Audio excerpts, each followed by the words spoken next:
some spells, with the odd rude interruption.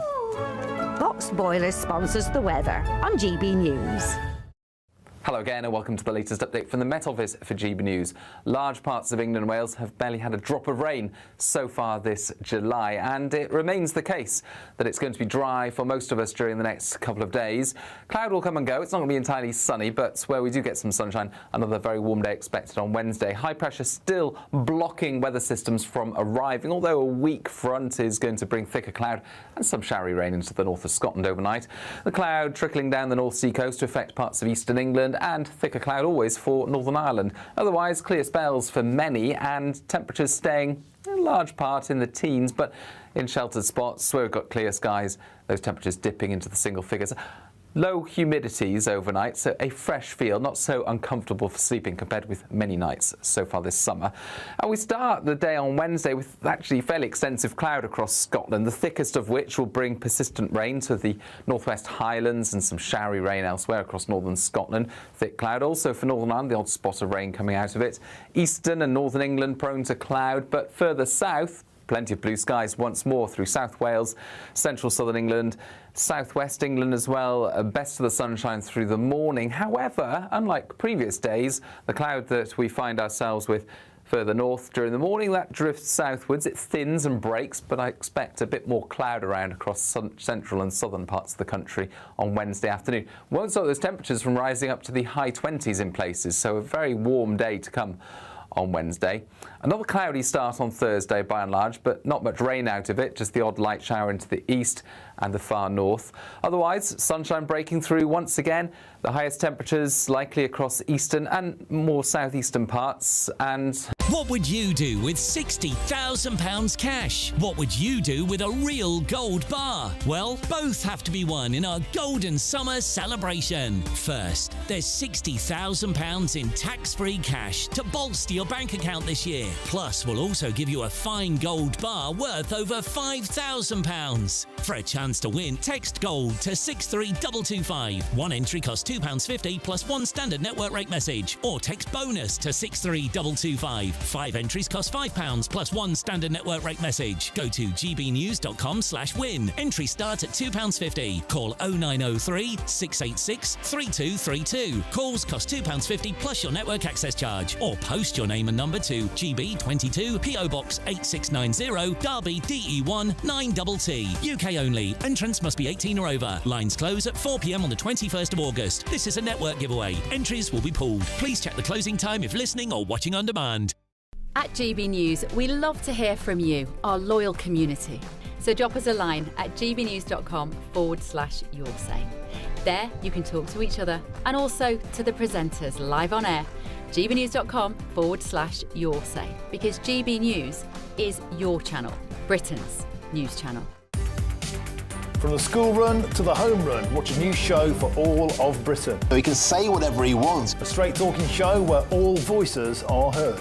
And, you know, when are we going to stop talking about smashing the gangs and actually do it? With the stories that matter from every part of our country. There's a bit of a crash landing there for your Chancellor. Bold, fearless and standing up for you. That's me, Martin Daubney, 3 p.m. till 6 p.m, weekdays, here only on GB News. The People's Channel, Britain's news channel. Join me, Nana Akweer, for an informative, interactive news programme with a difference. It's fun. No, he didn't say that, Dave. I'm so surprised. I think there's an element of truth to that. Join me from 3 p.m. every weekend, only on GB News, Britain's news channel. Britain is not just a geographical expression. We are a people bound together by history and culture that are distinctively British. Join me to celebrate our music, theatre, artworks and literature, which we can explore and enjoy together. Everybody's welcome. Sunday with Michael Portillo. Every Sunday at 11 a.m. on GB News, the People's Channel, Britain's news channel. Breaking news, live updates, stories that matter. From the heart of the GB newsroom to every corner of Britain, with our team of dedicated journalists across the UK. GB News bulletins are there to deliver the latest news that matters to you. Bulletins on GB News, the People's Channel, Britain's news channel.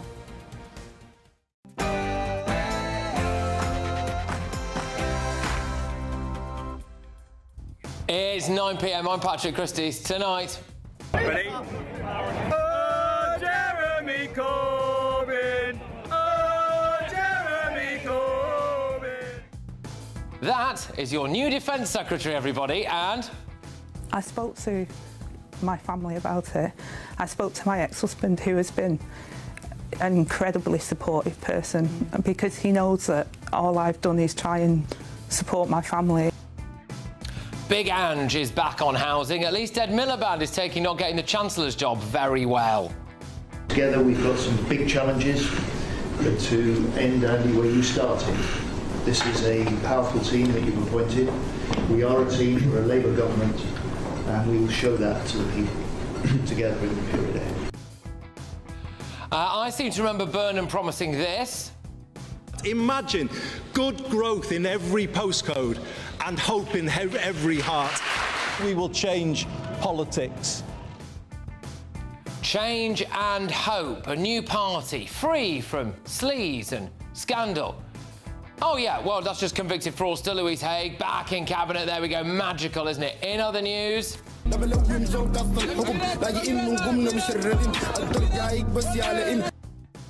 Why is Labour trying to hide the true migrant crime stats? And have you seen the new BBC advert? What has the BBC ever done for me? Oh. What has the BBC ever done for me? Funny, they didn't seem to include this guy in it. So here we go for a warm-up right now, then. Good evening, ladies and gentlemen. Welcome to Top of the Pops. On my panel tonight, we are joined by Tory MP Esther McVeigh. We've got GBNews contributor Will Kingston and political commentator Kai Wilshaw. And this Spanish pilot stuck it to the Argentinians.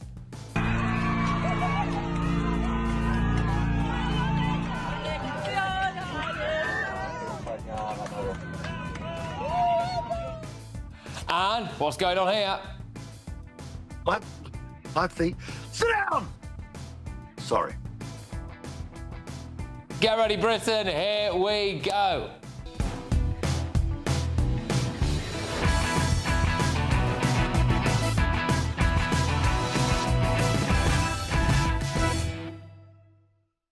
The BBC have stuck their foot right in it. Next.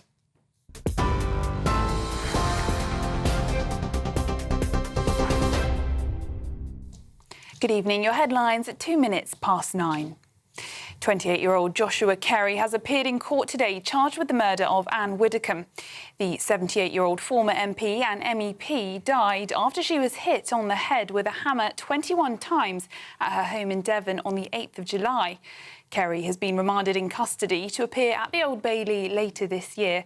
The investigation, which remains ongoing, has been led by Counter-Terrorism Policing South East, supported by Devon and Cornwall Police. Prime Minister Andy Burnham told the first meeting of his cabinet we need to be a cost-of-living government and give people a sense that help is coming. Members of his top team were seen arriving at number 10, including Chancellor John Healey, Home Secretary Shabana Mahmood and Housing Secretary Angela Rayner. On his first full day in government, Andy Burnham announced a fresh tax cut to remove VAT from domestic electricity bills from the 1st of October, saving the average household £45 a year. Mr Burnham said the plan would be paid for by scrapping Keir Starmer's digital ID scheme. But former Chief Secretary to the Prime Minister, Darren Jones, said the digital ID project was unfunded and therefore questioned how the VAT cut would be paid for. Elsewhere, Downing Street says civil servants are already working at Andy Burnham's new Manchester-based Number 10 North, which will cost the taxpayer no extra money. And Andy Burnham has already spoken with the US President Donald Trump. The Prime Minister's spokesman told reporters it was an extremely warm call and lasted around 20 minutes. A Russian warship firing its weapons off the British coast yesterday was performative and irresponsible, according to the new Defence Secretary Wes Streeting. The vessel, which was shadowed by a Royal Navy ship, carried out the artillery manoeuvre south of Plymouth yesterday. Mr Streeting warned Russia should be in no doubt about the resolve of this government and this Prime Minister. Speaking during his first engagement in the job, Wes Streeting also hinted that Andy Burnham will boost defence spending. As to future fiscal events, it's for the Chancellor to make announcements on those matters, but I certainly feel like we've got a firm friend. Elsewhere, it's being reported that Andy Burnham has approved the use of British military bases by the US for what the UK calls defensive strikes against Iran. Former Prime Minister Sir Keir Starmer chaired a Cobra meeting on Friday where it's understood ministers decided to continue the existing policy that bases at Diego Garcia and RAF Fairford could be used by US planes, countering the Iranian missile threat and sites used to target the Strait of Hormuz. Bloomberg News is reporting that Mr Burnham, who became Prime Minister yesterday, was informed of that discussion and has agreed with the decision taken. Ukrainian President Volodymyr Zelensky has reportedly sacked the country's commander-in-chief, Oleksandr Syrsky. It comes just days after the removal of the popular defence minister, Mikhailo Fedorov, which triggered street protests across the country. Thames Water has announced a hosepipe ban for just over 10 million customers as the exceptionally dry, hot weather drives a surge in demand. It means people must not use hose pipes for any non-essential activities such as watering gardens, cleaning cars, filling paddling pools or topping up hot tubs. The Thames Water region received only 40% of average rainfall this spring, followed by periods of exceptionally hot weather, according to the firm. Those are the headlines for now. Now it's back to Patrick. Tune into GB News Radio wherever you are. Online, on DAB Digital Radio, on TuneIn, on Radio Player, on Nation Player and on your smart speaker. Just say, play GB News.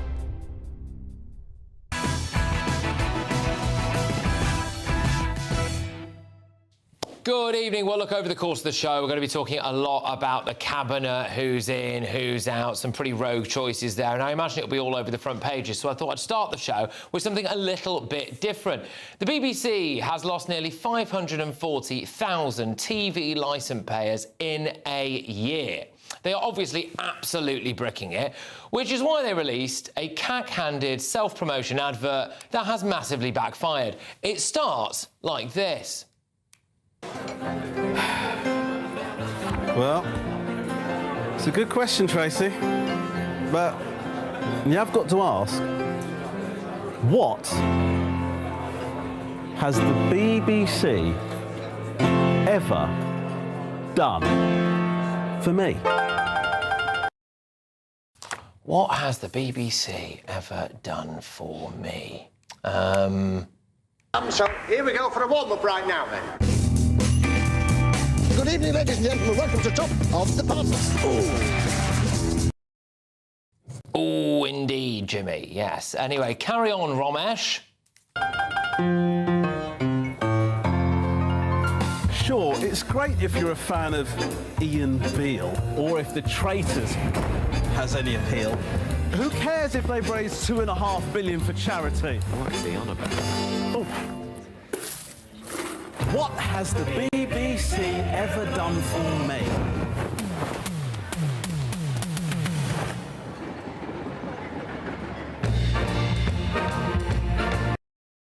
Yes, OK, some famous faces in there. Interestingly, no mention of this guy. Only use those sources that you trust. And nothing at all about this guy. Impossible. How on earth can we get hold of that Mr. Rolf Harris? He's always flying all over the world. As soon as he knew that we needed him for Jim Will Fix It, here he came.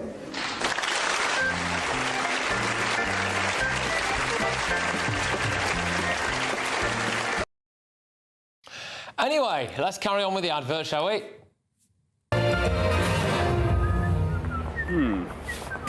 Fine. They introduced the nation to someone called... Adele, brilliant. Yeah, absolutely fantastic. They also introduced the nation to this guy. Death, death to the IDF! Death, death to the IDF! Death, death to the IDF! Death, death to the IDF! To an audience of millions on the BBC. Let's see what else the BBC serves up in this advert then. Like a record-breaking drama about a hospital. What are we looking at? He's taking a serious tumble. Well, you know, what about the show that they got the son of a Hamas terrorist to do propaganda pieces about Gaza, the one where they were forced to apologise and removed from their streaming services, Good morning. You all right? Have you ever wondered what you'd do if your world was destroyed? That didn't make the edit, did it? Anyway. While you're giving your suspect the 3rd degree... That's not a chicken. You again. Ask them, what has the BBC ever done for me? Gosh, BBC presenter being led away by police. Who could have seen that coming? I find it a bit hilarious because the reality is that so many BBC staff have been led away by police, they could have just filmed that in their own offices, couldn't they? And it's not even just the big names. Here's a former BBC Wales producer, Dylan Dawes, who was found with more than 6,200 child abuse images on one of his devices. He tried to claim that other BBC staff members must have accessed his laptop, which is quite the defence, isn't it? Anyway, carry on, Romesh. So what if they verify news thoroughly? What has the BBC ever done for me? Aren't you on the weakest link? Oh, yes, BBC Verify. Cost the taxpayer about 3.2 million quid a year. Didn't manage to spot this, though, did they? We're going to walk down to the Capitol, and I'll be there with you, and we fight. We fight like hell. We're going to walk down to the Capitol, and we're going to cheer on our brave senators and congressmen and women. Ah, yes, the infamous Trump edit. Let's carry on. Who cares about Mary Berry, Glastonbury, celebs on the telly and gladiators, radio stations, BBC Radio 2, Radio 3, 6 Music, into Asian Network, Radio 4. Hello. Ah, yes, their radio section. How is Scott Mills getting on?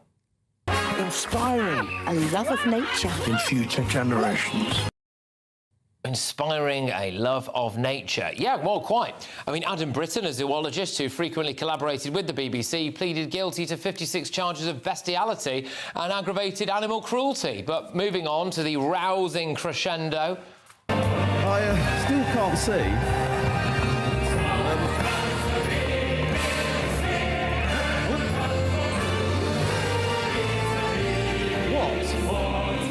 Has the BBC ever done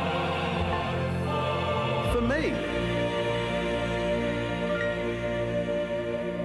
Strictly? Oh, bog off, Dubek.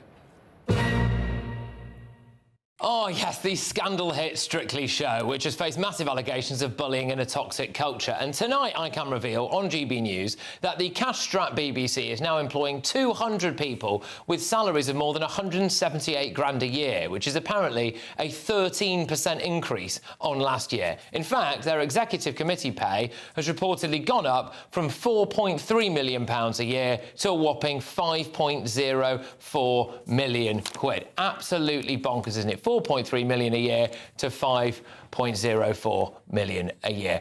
All their advert has done has proven that there isn't a single aspect of the BBC that hasn't been massively tarnished. And they have the brass neck to ask you to keep paying for it. Let's get our thoughts on my panel this evening. Tory MP for Tatton, it's Esther McVeigh, GB News contributor Will Kingston and journalist and broadcaster Kai Wilshaw. Yes, well, go on, Esther, I'll start with you. BBC advert there seems to have potentially backfired a little bit. Well, it whiffed of desperation, didn't it? And when I watched it, I thought, oh, my, there was nothing new, there was nothing exciting, there was no reason I would switch on. I was just them begging for money, and there was a QR code sort of flashing up saying, give us money. I thought, gosh, that's why I'm not watching you. It had the reverse impact on me. It felt out of date, it felt out of time, and I thought, and that's what over 500,000 people have also thought. There are new ways of doing things. You know, they were harking back maybe to a time in the 1970s where they did have the best sport and they did have the best drama and they did have the best films, what have you. But no more. You can switch to other places. You can get it and you can pay for what you want and you don't have to get what you don't want. So I think that was it. And to sort of... I heard this, I think it was a tweet, and I agreed it was millionaires moralising to of the viewing audience at home, saying, if you don't pay for this, you'll lose it. And people said, no, we just feel it's you wanting your wage. And actually, it isn't good enough. And actually, if you want to give life to the BBC, if you want to leash it, let it free, let's go to a subscription model. You couldn't have the government saying, now, you have to pay for Sky. Everybody would laugh at you. Move on with the times. All of those scandals you pointed out. So for many reasons, people say it's behind the times. It needs to be resorted, reconfigured, get a brand new BBC, but we're not paying whatever, $6 billion for this. Yeah. And that line in it, which said, we make or we create for the country £6.5 billion. What a load of rubbish. That's tax. Yeah, you can pay me to watch Sky or BBC for that matter. And this is the problem, Patrick. I can forgive almost the smug, self-satisfied, condescending tone. I can forgive the gaslighting to suggest that somehow they're a more trustworthy news source than others because it's blatantly not true. They're asking the wrong question. The question isn't, what has the BBC ever done for me? The question is, what can the BBC do for me, which a private business can't do cheaper or better?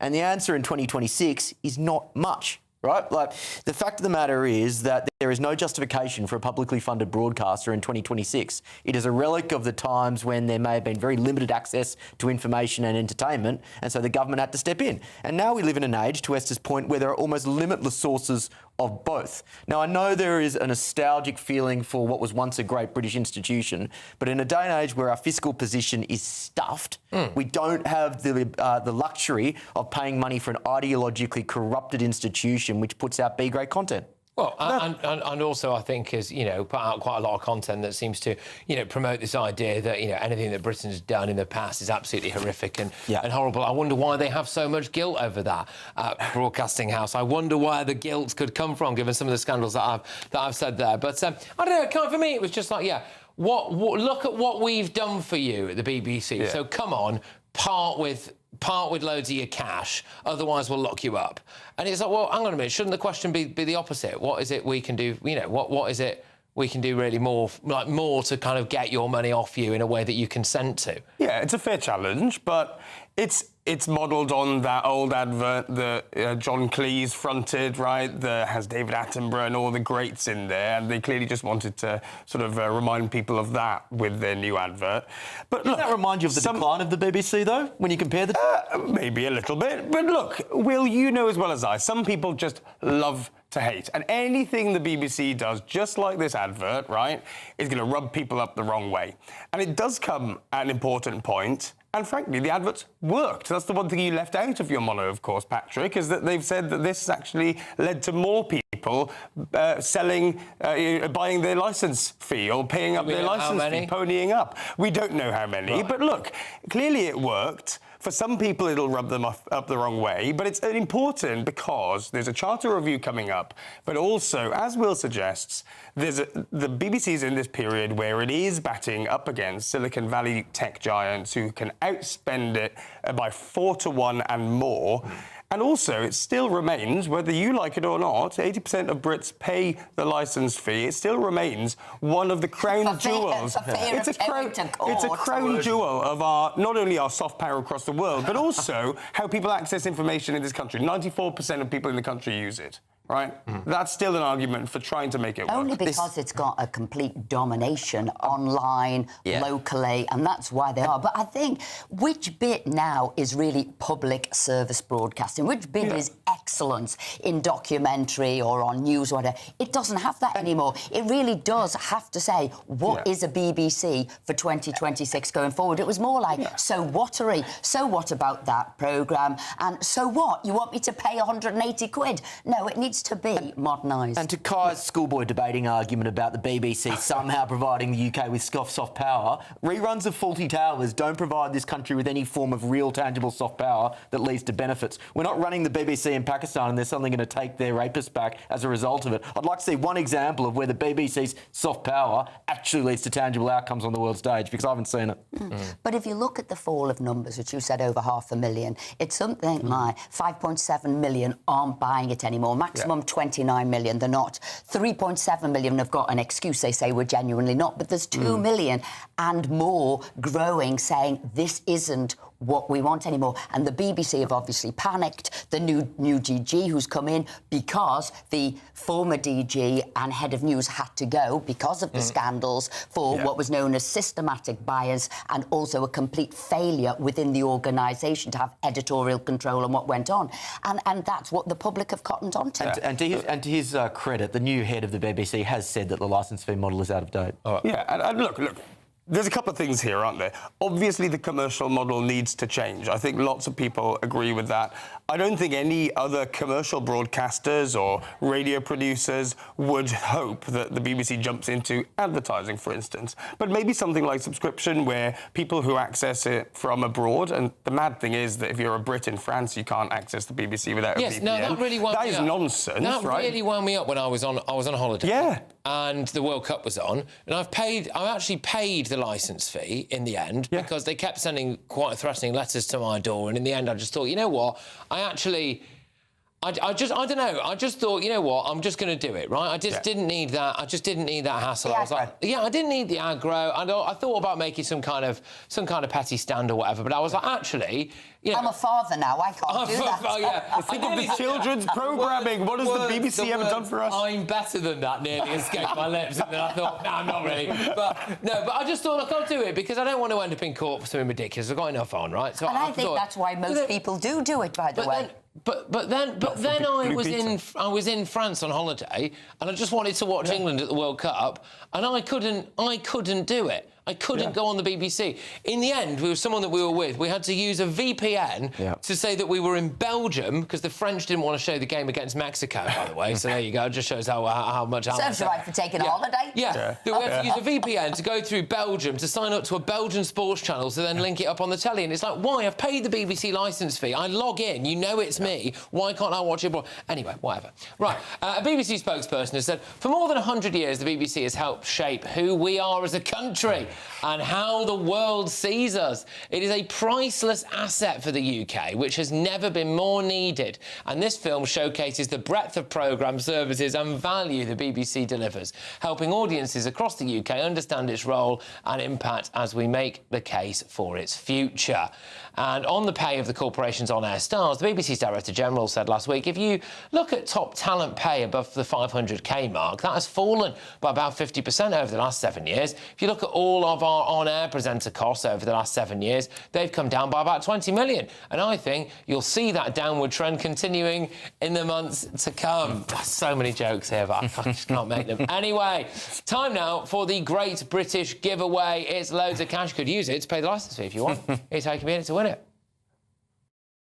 What would you do with £60,000 cash? What would you do with a real gold bar? Well, both have to be won in our Golden Summer celebration. First, there's £60,000 in tax-free cash to bolster your bank account this year. You could spend it on treats, splash out on the family, or just save it for a rainy day. It's entirely up to you. Plus, we'll also give you a fine gold bar worth over £5,000. That's genuine gold that you could gift to a loved one or just lock up in your own personal vault. The gold and the cash really could be yours. For a chance to win £60,000 in tax-free cash and a real gold bar, text GOLD to 63225. One entry costs £2.50 plus one standard network rate message, or text BONUS to 63225. 5 entries cost £5 plus one standard network rate message. Go to gbnews.com/win. Entries start at £2.50. Call 0903 686 3232. Calls Bundles cost £2.50 plus your network access charge. Or post your name and number to GB22 PO Box 8690 Derby DE1 9TT. UK only. Entrance must be 18 or over. Lines close at 4 p.m. on the 21st of August. This is a network giveaway. Entries will be pulled. Please check the closing time if listening or watching on demand. Good luck. OK, well, when we come back, we're going to be talking a bit about this. Imagine good growth in every postcode and hope in every heart. We will change politics. Change. Hope. A cabinet free of sleaze and scandal. Finally, well, think again. The new Prime Minister's just appointed Angela Rayner, who resigned after she failed to pay 40k of stamp duty. Lucy Powell described the grooming gangs as dog whistle. It's just more of the same shower of a government. But before that, should a convicted fraudster really be appointed as a cabinet minister? Andy Burnham seems to think so. He's made Louise Haigh his effective deputy prime minister, despite her previous conviction. That's next.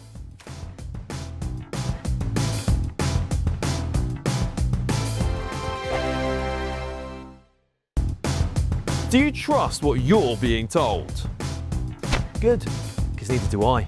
Those are just facts. I'm Alex Armstrong, and on my show, we'll expose the spin. Well, I want to answer that, because you didn't let me last time, because you always speak over me. The broken promises. To deny that is denying the truth. And the hypocrisy. We can allow. You think we can allow? Politics, policy, parliament.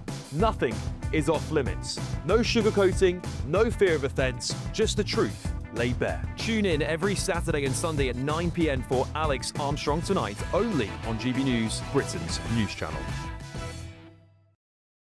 At GB News, we love to hear from you, our loyal community. So drop us a line at gbnews.com/yoursay. There you can talk to each other and also to the presenters live on air. gbnews.com/yoursay, because GB News is your channel, Britain's news channel. Here at GB News, we made a promise to tell your stories. And on the 6th of August, we're marking 5 years of doing exactly that. Celebrate with us by having your say. Join in the debates live on TV and radio. And meeting your favourite presenters across the country, from Leeds to Aberdeen, from Belfast to Barry Island. Plus, join me in Essex for our biggest live show of the year. Scan the QR code or visit gbnews.com/celebrate. Terms and conditions apply. From the school run to the home run, watch a new show for all of Britain. He can say whatever he wants. A straight-talking show where all voices are heard. And, you know, when are we going to stop talking about smashing the gangs and actually do it? With the stories that matter from every part of our country. There's a bit of a crash landing there for your Chancellor. Bold, fearless and standing up for you. That's me, Martin Daubney, 3 p.m. till 6 p.m, weekdays, here only on GB News. The People's Channel, Britain's news channel. Breaking news, live updates, stories that matter. From the heart of the GB newsroom to every corner of Britain, with our team of dedicated journalists across the UK. GB News bulletins are there to deliver the latest news that matters to you. Bulletins on GB News, the People's Channel, Britain's news channel. Some people enjoy lazy Sunday mornings, but not me. What's the truth of the matter? So that's a very live question. Would you support him if he waters down these plans? Before the spin sets in, I'll be getting to the truth. This is personal. No soft questions, no easy answers. It's one thing if the state has rules in this country. It's another thing whether the police and others actually police them. Setting the agenda and holding those in power to account. You can't really blame her if the system is set up this way. You will not want to miss it, trust me. The Camilla Tominey Show, Sundays from 9:30, only on GB News.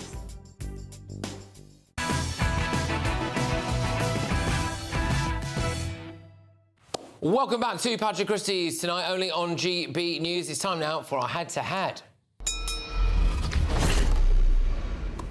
Well, the new Prime Minister Andy Burnham wasted no time yesterday making his closest ally in Westminster, Louise Haigh, one of the most senior ministers in his new government. It's a remarkable turn in fortunes for the former Transport Secretary, who resigned in 2024 after it emerged that she pled guilty to a fraud offence back in 2013. Haigh admitted falsely telling police that her work mobile phone had been stolen during a mugging, before later discovering it hadn't been taken after all. Now, the conviction is now spent, meaning that she has no legal obligation to declare it to her employer, and Haig's been promoted to First Secretary of State, a role that outranks every other Secretary of State, making her one of the most powerful figures in Burnham's cabinet. So, should someone with a fraud conviction be holding one of the most powerful jobs in the country? Going head-to-head on this now, our businessman and commentator and chair of Bright Blue, it's Ryan Shorthouse, and assistant editor at Conservative Home, Oliver Dean. Thank you very, very much. Oliver, I'll start with you. Do you think that convicted fraudster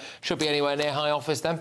Well, I think the fundamental question here is not whether she should legally have the right to hold high office, but whether she should so morally.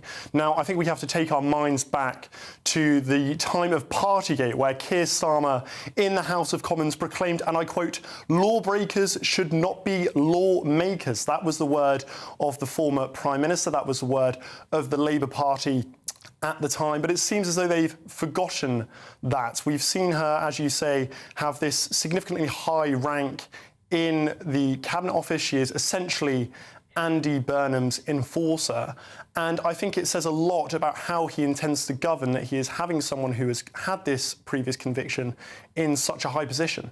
OK, well, look, Ryan, I believe you very much take the opposite view, don't you, that you think that it's basically all fine? Well, look, I come from a very different tradition politically to Louise Hay. I'm kind of liberal conservative. She's a social democrat. But I think it's really important for people in public life to show people who have committed crimes that you can go on to have a successful career without stigma. And the worst thing in your life you will not be judged by. At the end of the day, Louise Hay committed a crime 13 years ago. That crime she received a conditional discharge for, which is one of the most minor sentences that you can get, and it's now spent. So she did declare it to Keir Starmer when she was appointed to the shadow cabinet. So I just think, regardless of, I think what was just raised about people, Keir Starmer criticising the Conservatives for being criminals over the kind of fixed penalty notices they got over Partygate was nonsense. If we believe in rehabilitation, if we believe that people can improve their lot by changing their circumstances, which a lot of people on the centre-right do believe, then we have to open that possibility up for people who have been committed crime before. Okay. And, at the end of the day, she hasn't seemingly committed another crime since then. She's had good character. In fact, she's been an MP helping loads of her constituents since then. We should be judging her on that rather than the worst episode in her life. OK, fair enough. Oliver, I'll let you come back to that. I mean, I can't help but feel as though, and I'm not including Ryan in this, by the way, but I can't help but feel as though how the left would be responding if someone like a Nigel Farage or a Kemi Badenoch decided to reintroduce the equivalent of a Louise Haig into their cabinet. Well, I think we've actually seen that just recently with this whole revelation about George Cottrell. We've seen barrages of attacks from the left criticising Nigel Farage and the entire Reform UK operation for hosting this convicted criminal and having him in this sort of centre of the Reform circle and this position of influence.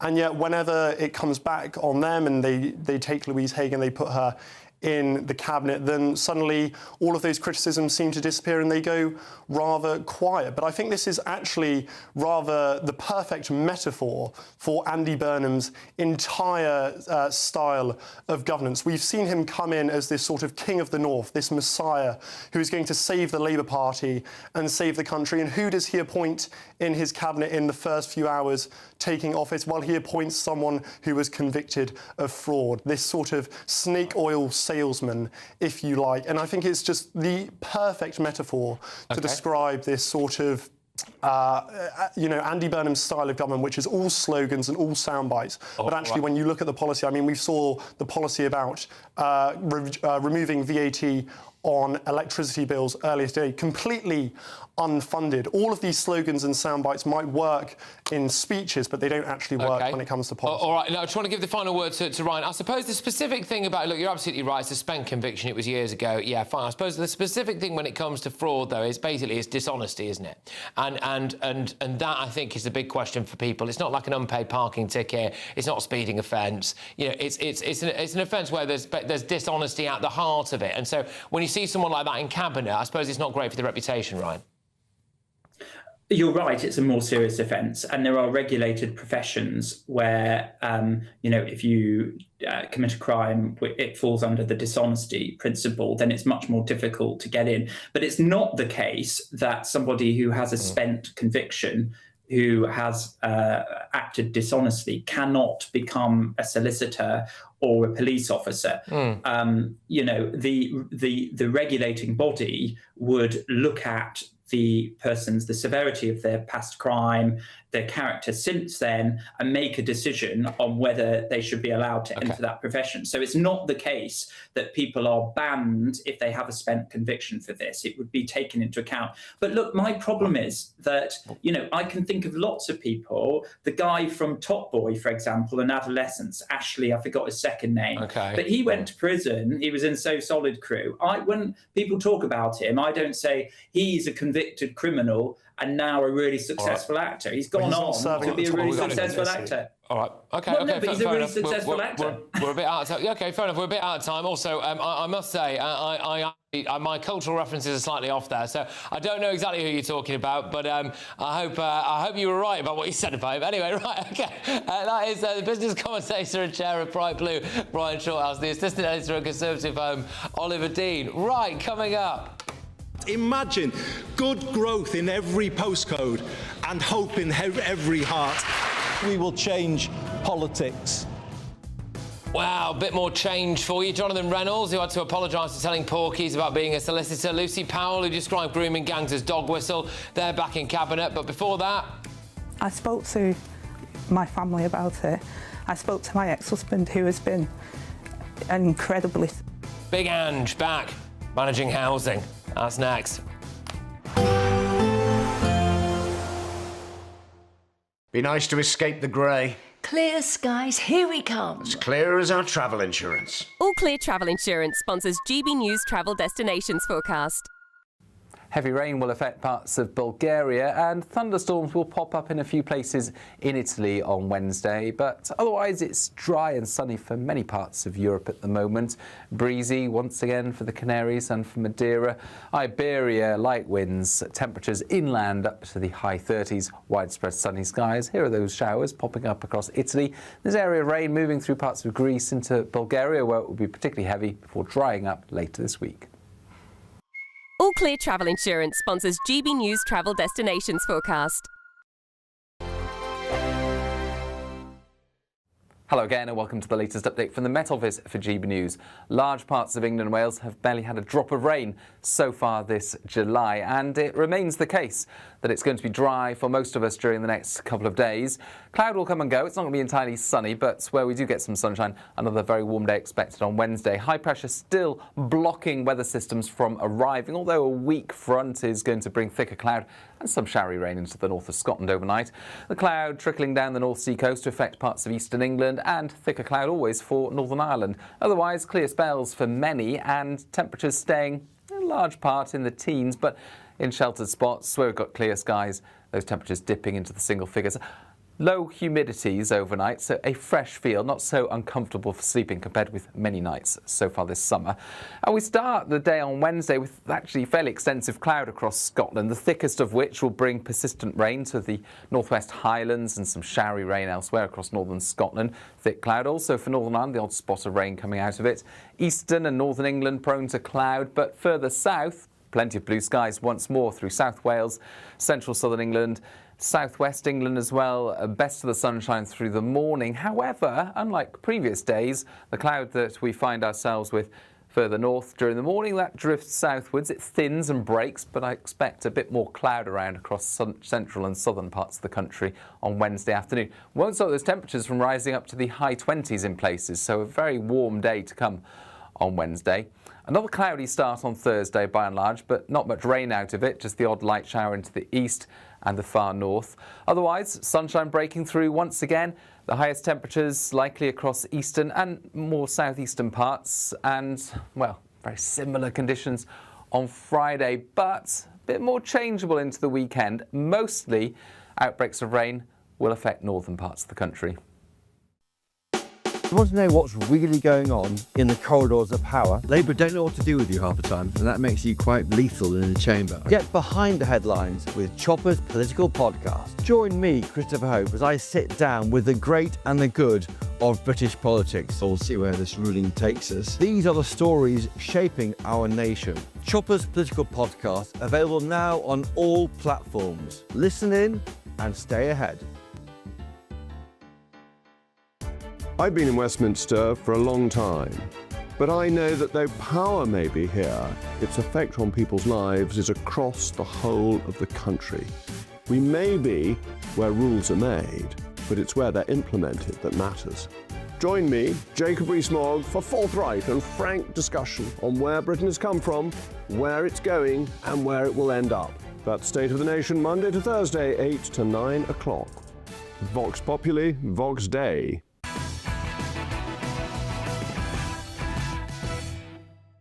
Welcome back to Patrick Christys tonight, only on GB News. And less than a year after Angela Rayner resigned in shame for failing to pay enough tax on her own property, the new Prime Minister, Andy Burnham, has put her back in her old role as Housing Secretary.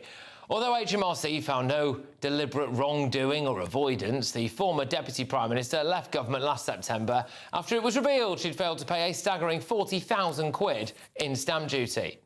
When I purchased it, I relied on the advice that I received from lawyers. Yes. Therefore, it's obviously not my main residence, yes. And therefore I paid the additional premium because it isn't my main residence, even though I only own one property. There are very different rules to council tax as they are to the rules around stamp duty, etc. But I took and relied on that advice. That advice was wrong, and that advice was wrong. OK, yeah, no, put that woman back in charge of housing, clearly. I'm joined now by an advisor at Priced Out UK, Maxwell Marlowe. Maxwell, thank you very much for joining us.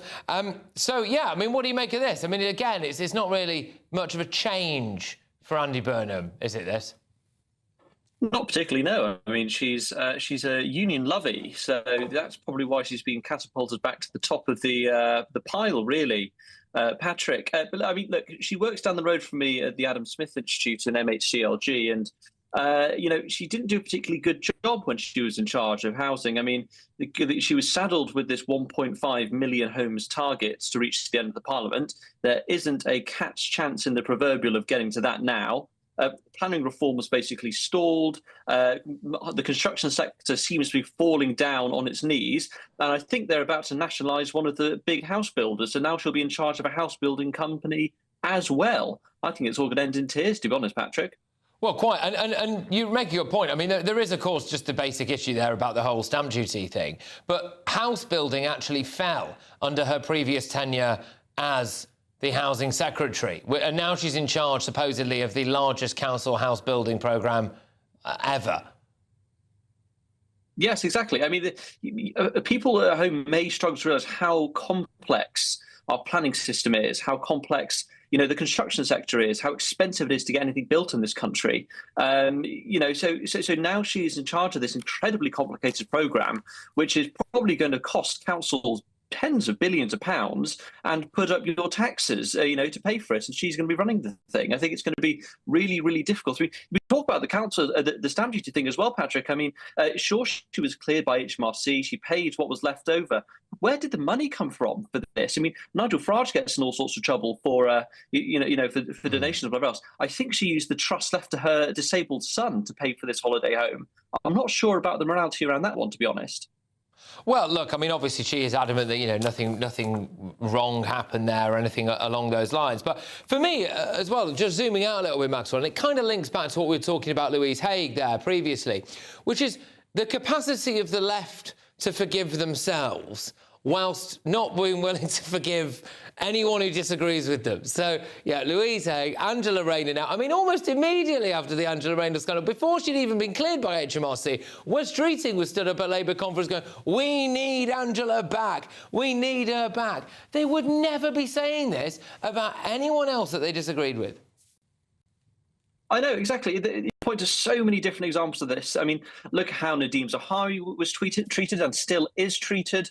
The case of James McMurdoch, for example, the independent MP who did go to jail but has turned his life back around, whatever else. I'm willing to forgive Louise Haigh and forgive Angela Rayner, for these things. I think that is a fair and just thing to do in our society. But it seems remarkable from the left of our politics to immediately volte-face and say, put this person back in charge immediately of these multi-billion-pound departments. That's exactly what we should be doing. I mean, it seems absolutely remarkable. I'm surprised that Andy Burnham is yet to apologise for once eating chips without gravy. I'm sure he did apologise for that. To be honest, Patrick, sure they put him.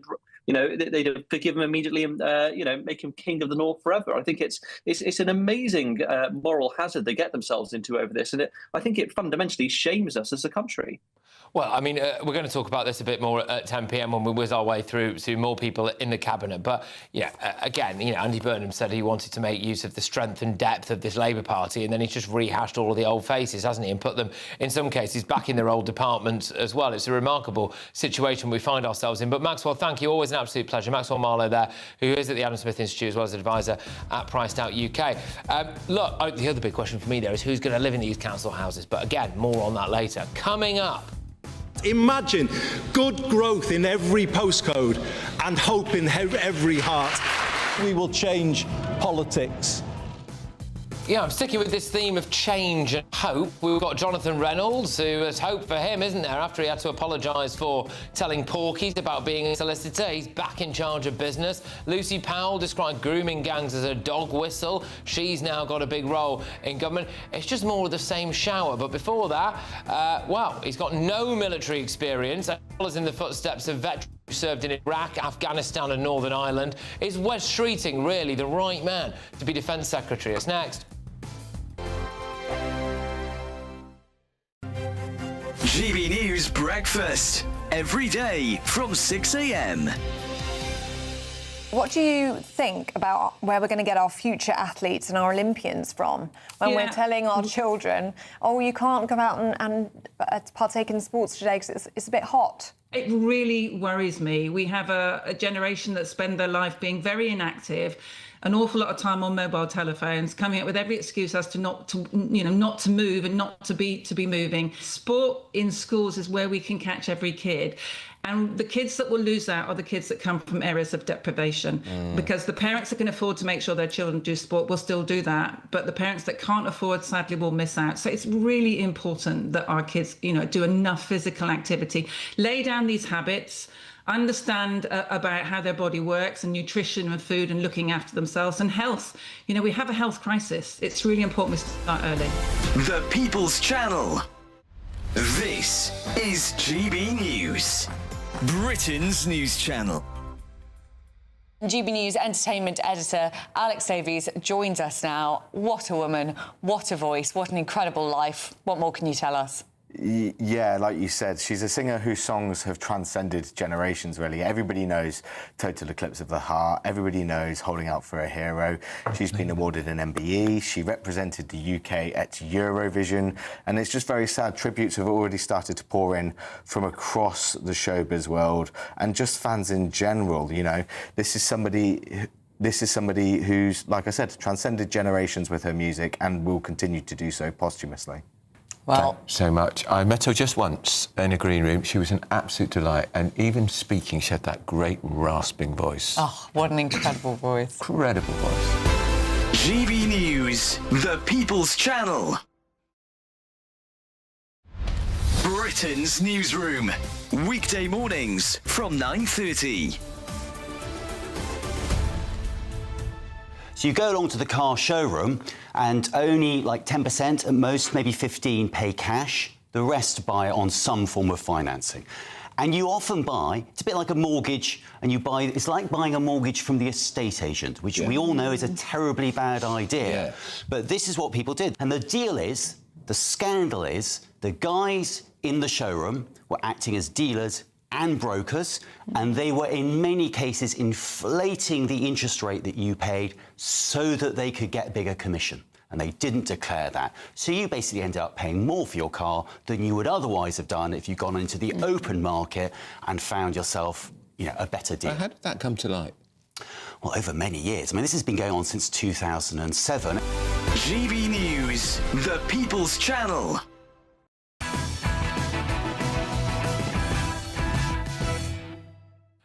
Welcome back. We're working our way through the rogues gallery that is Andy Burnham's new cabinet, and let's get on to the Defence Secretary, Wes Streeting. He's been handed his first challenge after a Russian warship carried out a live fire exercise just 40 nautical miles off the British coast. Wes Streeting hit back this afternoon, warning that Russia should be in no doubt about the resolve of this government and this Prime Minister. But the former Health Secretary's reincarnation as Defence Secretary has certainly raised eyebrows. Mr Streeting has absolutely no military experience, and he'll certainly have his work cut out. The previous government was torpedoed by a row over defence spending. Joining us to discuss this is former SAS Commander Richard Williams. Richard, thank you very much for joining us. If you were indeed still in the SAS, would you enjoy having Wes Streeting as technically the man in charge of you? Well, the thing about defence secretaries, Patrick, is they just keep on changing. And the first thing you've got to work out is how serious they are in developing a true understanding of what defence, the agencies of defence, the Ministry of Defence has to deliver to the country. And we're all going to be watching to see whether Wes Streeting, clearly very influential within this Labour Party, coming out of health, can grasp the seriousness of defence as quickly as is necessary. And really importantly, and this is the specific we should all be watching, can he ensure that the defence investment plan endorsed under the Labour Party Strategic Defence Review, championed by notable figures such as Lord Robertson and backed by other notable figures such as the late Alex Younger of MI6, whether that's going to be resourced? And at the moment, all we're getting is the normal hand-waving and PowerPoint type platitudes. We need to see money. And we need to see a defence secretary is able to get that money from the Chancellor and from others. Well, exactly. And, of course, it will not be lost on you that the former Defence Secretary who resigned is now the Chancellor. Some mixed messages coming out this evening about whether or not he's actually managed to secure anything out of Andy Burnham or got any promises, but that is very much one to watch. I was very surprised that Andy Burnham had overlooked Al Carnes, actually, who has served in, I think, every single major conflict that we've been involved in for at least the last 20 years, Military Cross recipient. I mean, not military-related, but he's also climbed Everest, which is pretty cool. And he seems to have been... He also campaigned for Andy Burnham during the by-election. Are you surprised that he's overlooked him or Dan Jarvis, who also has military experience in the Parachute Regiment, who was the Defence Secretary until this time last night, and he's instead just gone for our Wes? Yeah, I suppose it's certainly worth commenting on. I mean, you don't have to have had military experience to be a successful defence secretary. However, when you're looking at the cast of ministers that are available, people like Al Carnes, who's got a very distinguished and special military career, and Dan Jarvis, both of which I have to say were like myself, relatively junior when they were within defence, but they've transitioned into political leadership, would be obvious choices to be on the defence team.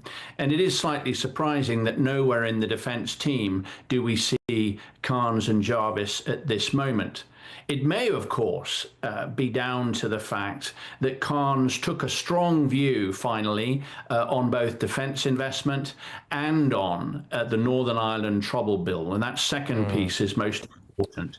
If you put a defence secretary in that said, actually, I'm really going to fight and do everything necessary to protect veterans' rights in Northern Ireland, you might find you've got a defence secretary in cabinet that is not moving with the political mood that Andy Burnham, the new Attorney General, even the Foreign Secretary might be wanting. So I'm a little bit worried about what deal has been done in Northern Ireland with respect to the Trouble Wobbles bill and whether we're going to find Wes Streeting is a laissez-faire defence secretary when it comes to veterans affairs or not. But we'll wait and see.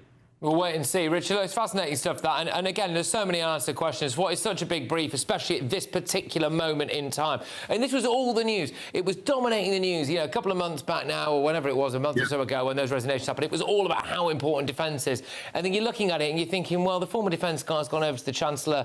There's no noises about whether he's got his money or not. OK, and then it looks like, you know, what are we doing about these veterans, you know, the Northern Ireland veterans? Are we still going to be prosecuting them? Interesting stuff. Look, Richard, thank you so much. Good luck to you. I hope to see you again very soon. It's Richard Williams, their former SAS commander. So, yes, right. Well, coming up, we are going to be actually getting stuck into the bigger picture of the Cabinet. Imagine good growth in every postcode and hope in every heart. We will change politics. Just you wait and see the clip I've got for you about the look on Ed Miliband's face as he was in Cabinet earlier today, sitting next to the bloke whose job he wanted. And I'm going to reveal how and why the government is trying to hide the truth about migrant crime from you.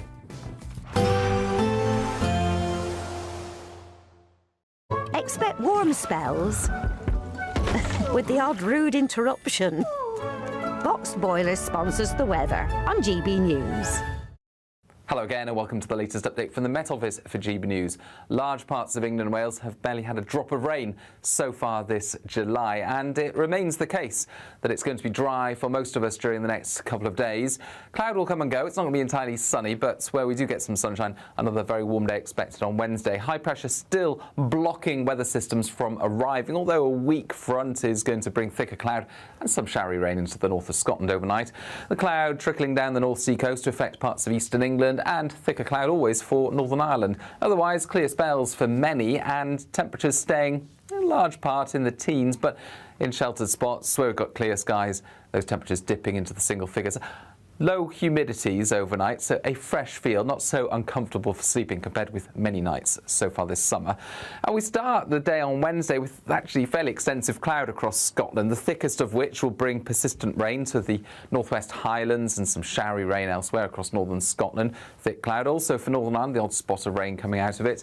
Eastern and northern England prone to cloud, but further south, plenty of blue skies once more through South Wales, central southern England, southwest England as well. Best of the sunshine through the morning. However, unlike previous days, the cloud that we find ourselves with further north during the morning, that drifts southwards. It thins and breaks, but I expect a bit more cloud around across central and southern parts of the country on Wednesday afternoon. Won't stop those temperatures from rising up to the high 20s in places, so a very warm day to come on Wednesday.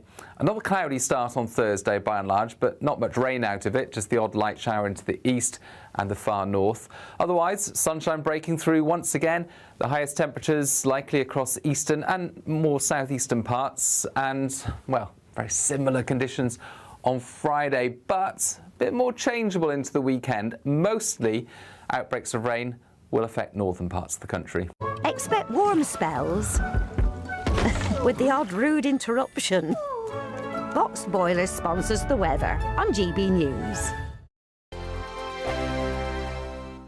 We're celebrating a golden summer with your chance to win a real gold bar. That's right, a fine gold bullion bar worth over £5,000 could be yours. We're also going to make sure your finances are fabulous with £60,000 in tax-free cash. For a chance to win, text GOLD to 63225. One entry costs £2.50 plus one standard network rate message, or text BONUS to 63225. 5 entries cost £5 plus one standard network rate message. Go to gbnews.com/win. Entry start at £2.50. Call 0903 686 3232. Calls cost £2.50 plus your network access charge. Or post your name and number to GB22 PO Box 8690 Derby DE1 9TT. UK only. Entrance must be 18 or over. Lines close at 4 p.m. on the 21st of August. This is a network giveaway. Entries will be pooled. Please check the closing time if listening or watching on demand. Good luck.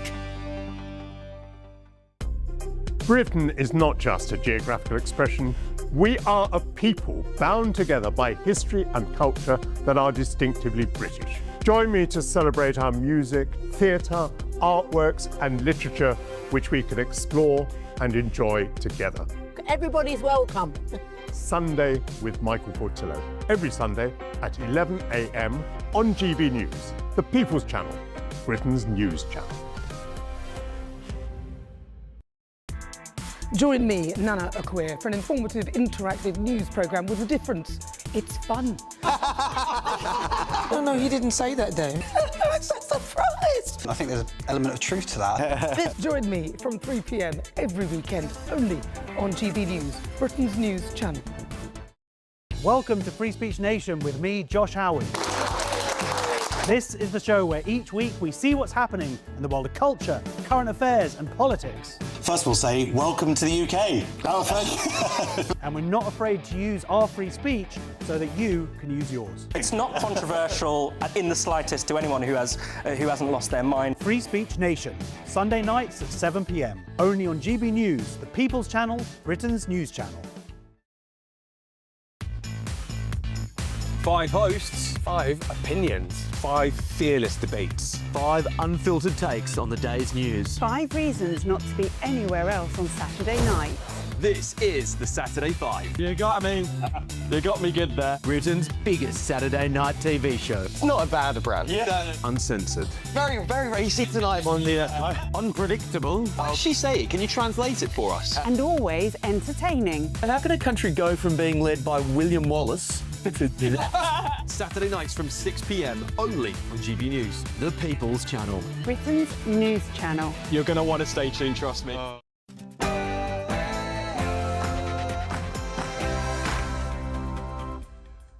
It's 10 p.m. I'm Patrick Christys. Tonight. Ready? Oh, Jeremy Corbyn! Oh, Jeremy Corbyn! Your new Defence Secretary, everybody, and... I spoke to my family about it. I spoke to my ex-husband, who has been an incredibly supportive person, because he knows that all I've done is try and support my family. Big Ange is back on housing, but at least Ed Miliband is taking not getting the Chancellor's job really well. To pick up that thing. Andy, thank you. This is just such a huge honour and a privilege to be your Chancellor as our Prime Minister's cabinet. Oh gosh, I seem to remember Burnham promising this.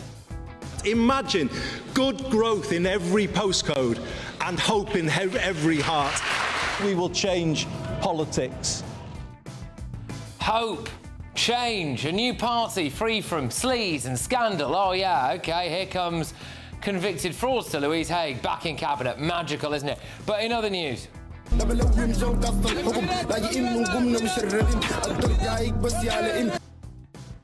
Why is Labour trying to hide the true migrant crime statistics? I'll have all of tomorrow's newspaper front pages and breaking news on the front page of The Independent. Anne Widdecombe struck with a hammer 21 times and tipped onto her floor, the court was told today. On my panel tonight, we have got Tory MP Esther McVey, GB News contributor Will Kingston and political commentator Kai Wilshaw. And a Spanish pilot decided to have a little bit of fun with his Argentinian passengers.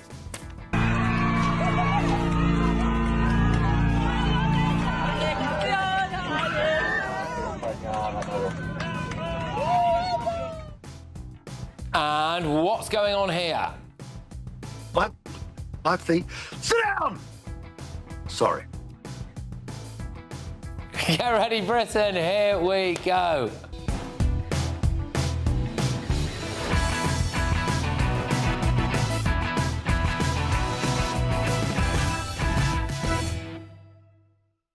A cabinet of total failures. Next.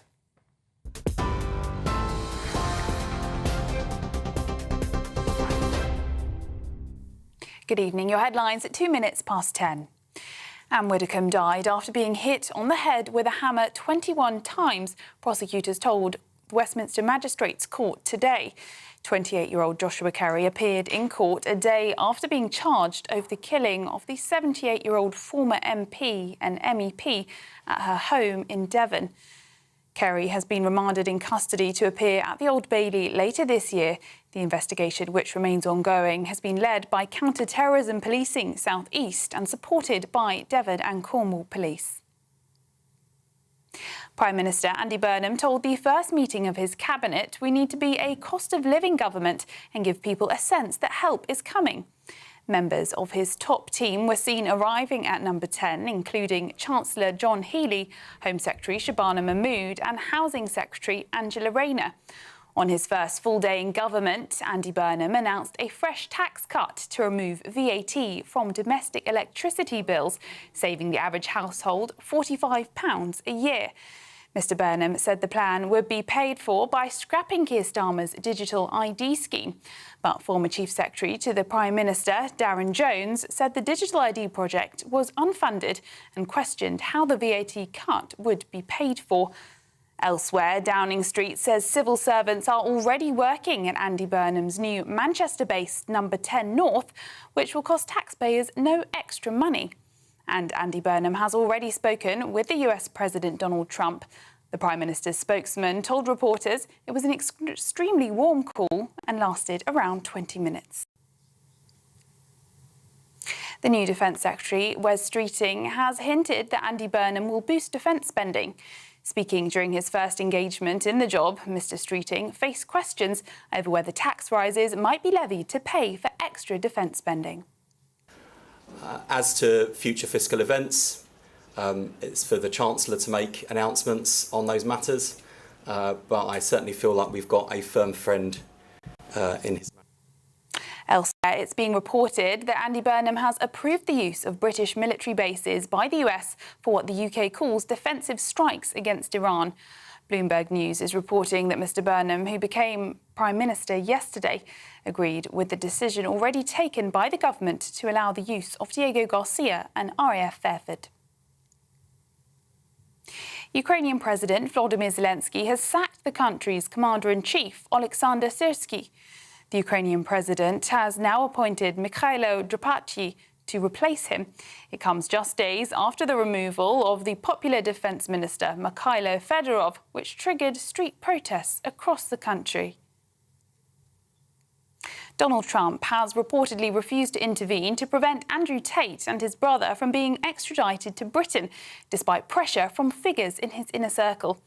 The Telegraph is reporting that the US president will not step in to block the brothers' return to the UK after they were arrested in Miami on new sex abuse charges. The Tates have previously denied any wrongdoing. Those are the latest GB News headlines. Now it's back to Patrick. Tune into GB News Radio wherever you are. Online, on DAB digital radio, on TuneIn, on Radio Player, on Nation Player and on your smart speaker. Just say, play GB News.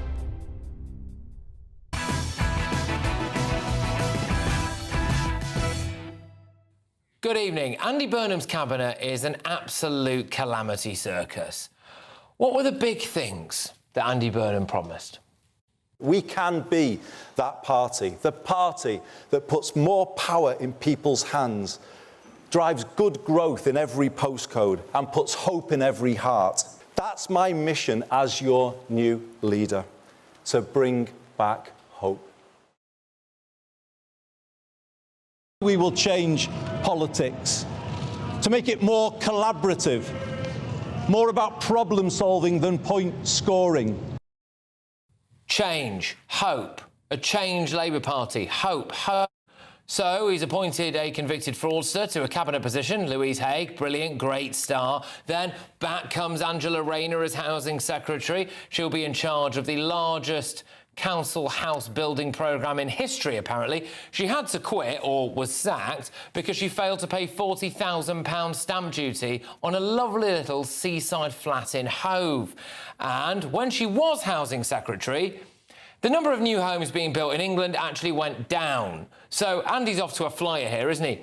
Ed Miliband was absolutely desperate to be Chancellor, so much so that he even reportedly wanted to sell his own soul and allow more oil and gas drilling in the North Sea. He didn't get the job. He's now Foreign Secretary. John Healey is the Chancellor, which meant that Ed Miliband had to sit next to Healey in Cabinet today. And if looks could kill. To pick up that theme. Andy, thank you.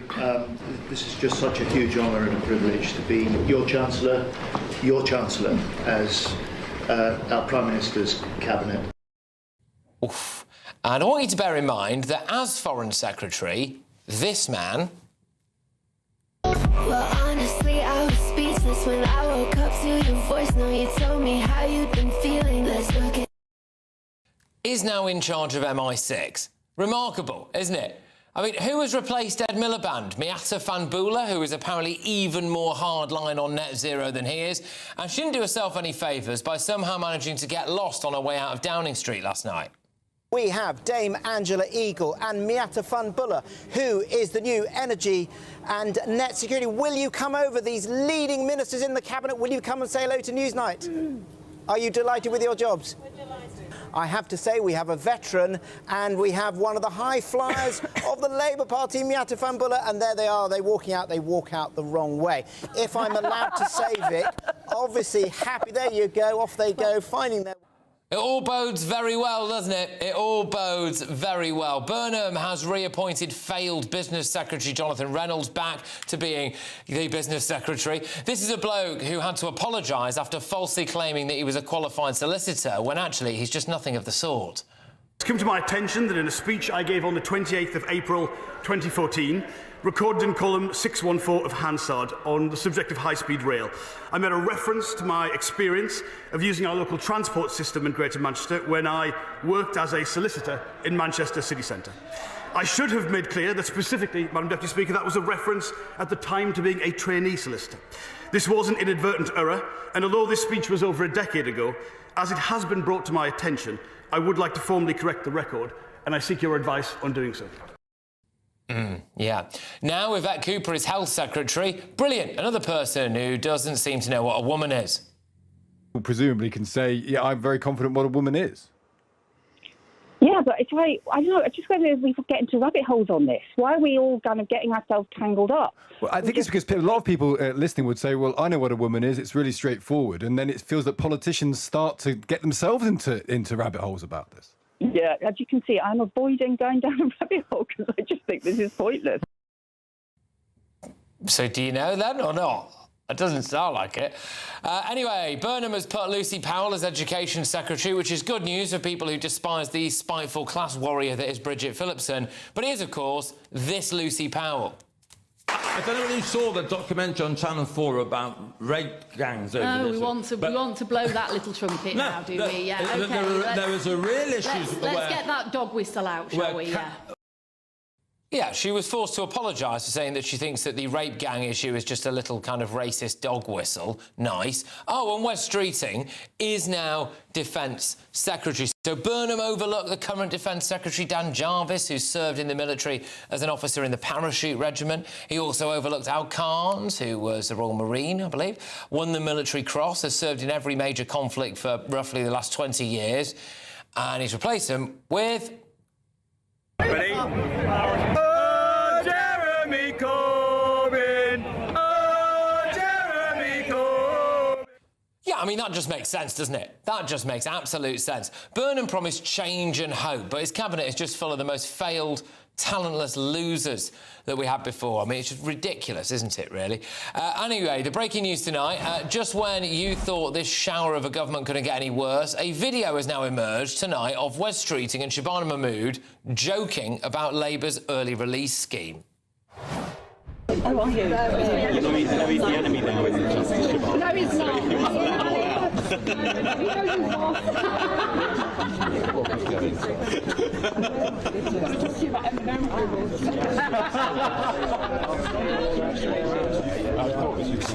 When did you do your swearing in? Okay,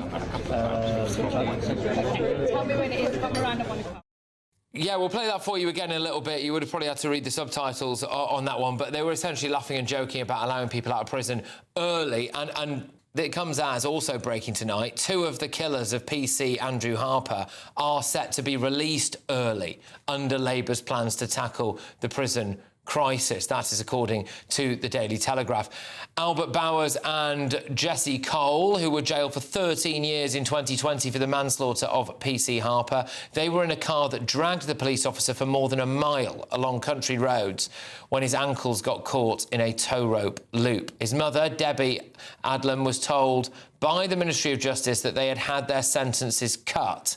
And she's told the Daily Telegraph, which I believe are, I think, putting on their front page tomorrow, "It makes me feel sick. Andrew's life doesn't get to come back. It feels like a slap in the face and an insult." So, look, there you go.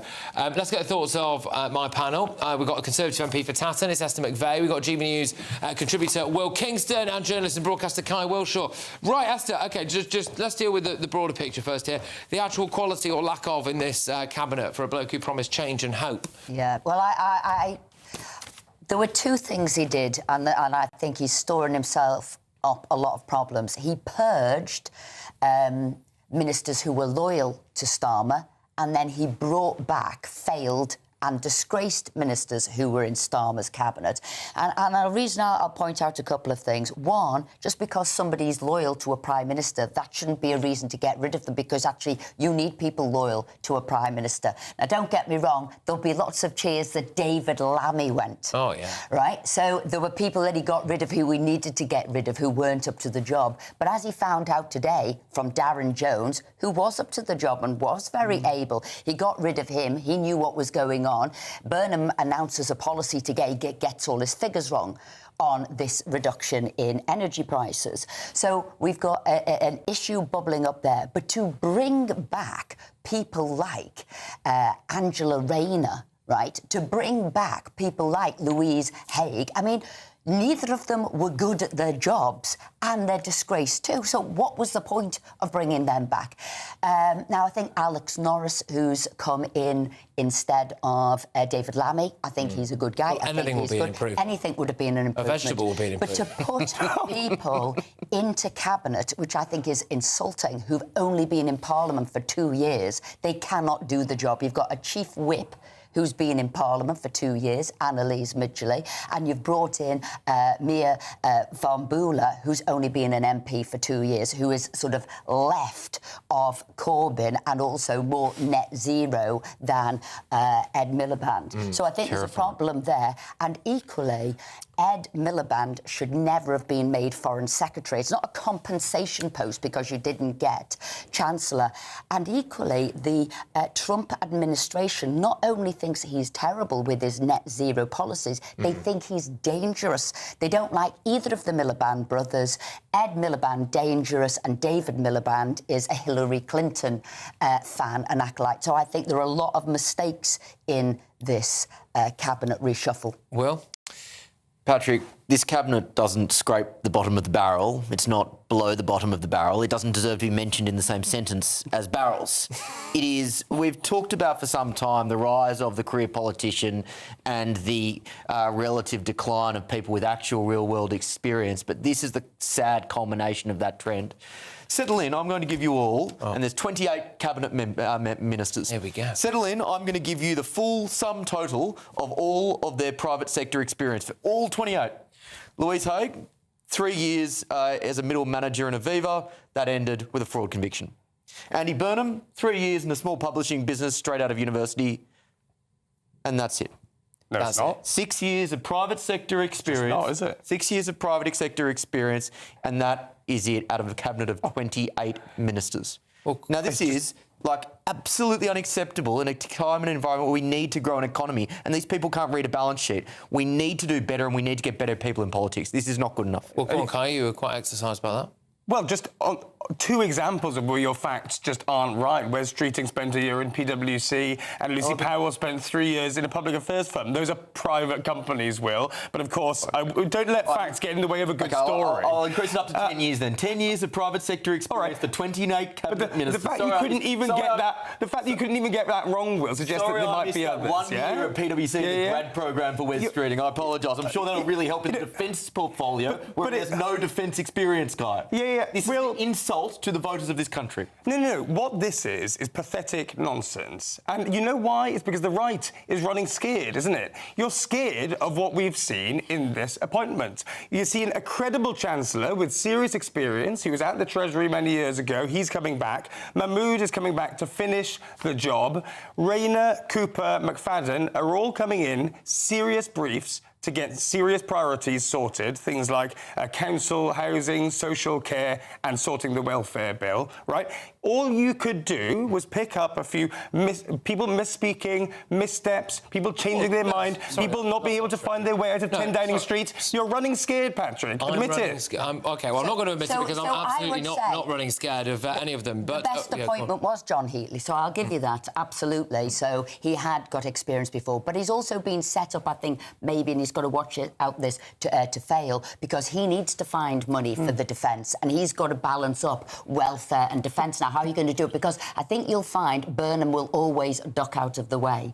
But to bring somebody who was convicted for fraud and put them in charge of ethics was a major mistake in a cabinet position, a plum cabinet position. They've already had to take the Public Sector Fraud Authority brief out of her portfolio and move it to DWP because she can't be trusted to do it. This is going to be a weeping sore that you've got somebody, and I'm going to go to Angela Rayner here as well. She failed in her brief before. They weren't on course to build 1.5 million homes.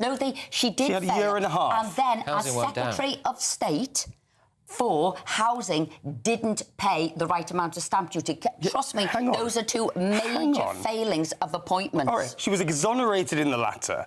In the first point you make, this idea, absolutely, she did not. She's been exonerated by her own lawyers and others. But let's just sorry, this housing thing, as if being a housing minister for a year and a half suddenly means. I mean, how long do houses take to get built, Esther? Things don't happen overnight. This is symptomatic of the kind of political culture we have. A sugar rush high that we expect things tomorrow when this is just not realistic. Right, then your Prime Minister at the time, Starmer, along with Angela Rayner, shouldn't have promised 1.5 million. We all by knew the end of the Parliament. No, listen, but we all knew it wasn't possible. And they should have known it wasn't possible, but they were promising things in their manifesto which were fundamental lies, whether it was not taxing working people, whether it was growth for the country. We're not going to tax it, but they were all lies, and that was another thing that turned out to be a lie. No, trust me, the reshuffle will prove to be a weeping sore. I think this is the start of Burnham now absolutely on the demise. It was a bad reshuffle. There were two posts that were worth anything. All right, let me just reintroduce this clip. I will just urge everybody at home to read the subtitles on this clip, because it's a kind of hot mic moment between Shabana Mahmood, Wes Streeting and Alex Norris, the new Justice Minister as well. And this is the clip where they appear to be kind of joking, really, about the early release of prisoners. Here it is. Who are you? No, he's the enemy now, isn't Justice Shabana? No, he's not.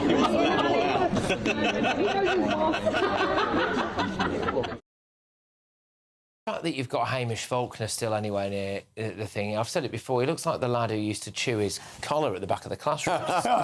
And he's someone, he's I mean, look, you only he's a handsome-looking lad. But the Hamish Faulkner post is a very interesting one, because it turns out Ed Miliband's really only going to do net zero going around the world. Hamish Faulkner is going to be the main person in the Department of Defence. It's going to be straddling it with Cabinet, and he's also going to be working closely with Annalise Dodds, who's Burnham's eyes and ears. So he is the dominant figure now in the defence. Are you of the view that we've basically given Ed Miliband a job of flying either privately or first class around the world to talk about net zero? So, absolutely, you couldn't make it up, and it's to keep him out the way.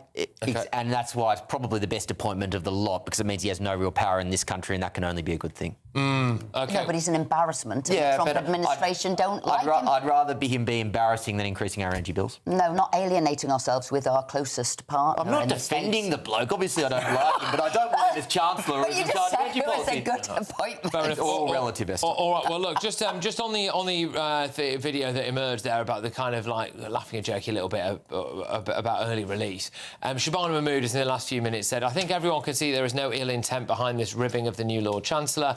a role I once filled and which comes with immense challenges thanks to the vandalism inflicted on our justice system by the last Conservative government. But I appreciate this is an extremely serious issue and do not want anyone to mistake this moment of levity for a lack of serious intent. Wes Streeting, as the new Defence Secretary, has commented on the same video. I hope everyone can see there was no ill intent behind this ribbing of the new Justice Secretary. It was a reference to an old May Clark joke, but I appreciate these are very serious issues and I am sorry for any offence inadvertently caused by this moment of levity. And, yeah, it does come, of course, as the killers of PC Harper are set for early release. So the timing, of course, not particularly good. Right, it's the Great British Giveaway now. I can tell you exactly how you can be in it to win it. Here's how.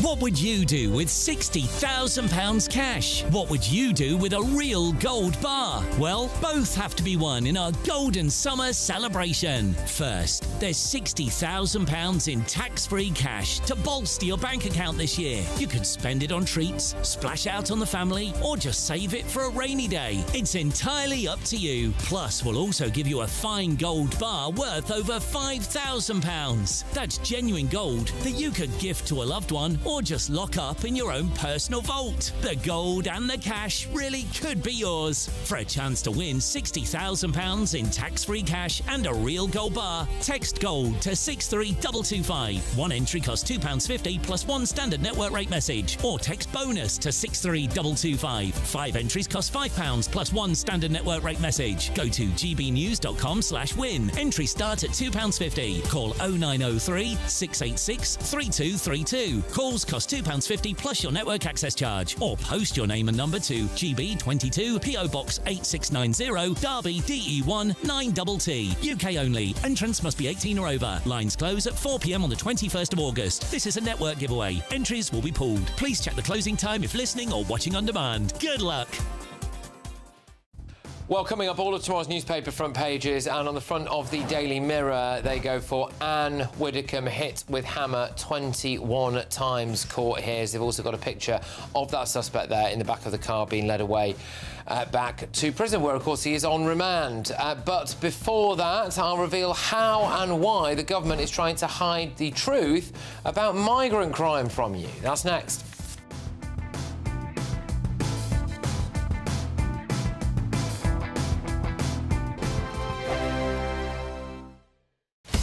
Breaking news, live updates, stories that matter. From the heart of the GB newsroom to every corner of Britain, with our team of dedicated journalists across the UK. GB News bulletins are there to deliver the latest news that matters to you. Bulletins on GB News, the People's Channel, Britain's news channel. Some people enjoy lazy Sunday mornings, but not me. What's the truth of the matter? So that's a very live question. Would you support him if he waters down these plans? Before the spin sets in, I'll be getting to the truth. This is personal. No soft questions, no easy answers. It's one thing if the state has rules in this country. It's another thing whether the police and others actually police them. Setting the agenda and holding those in power to account. You can't really blame her if the system is set up this way. You will not want to miss it, trust me. The Camilla Tominey Show, Sundays from 9:30, only on GB News. I've been in Westminster for a long time, but I know that though power may be here, its effect on people's lives is across the whole of the country. We may be where rules are made, but it's where they're implemented that matters. Join me, Jacob Rees-Mogg, for forthright and frank discussion on where Britain has come from, where it's going, and where it will end up. That's State of the Nation, Monday to Thursday, 8 to 9 o'clock. Vox Populi, Vox Dei.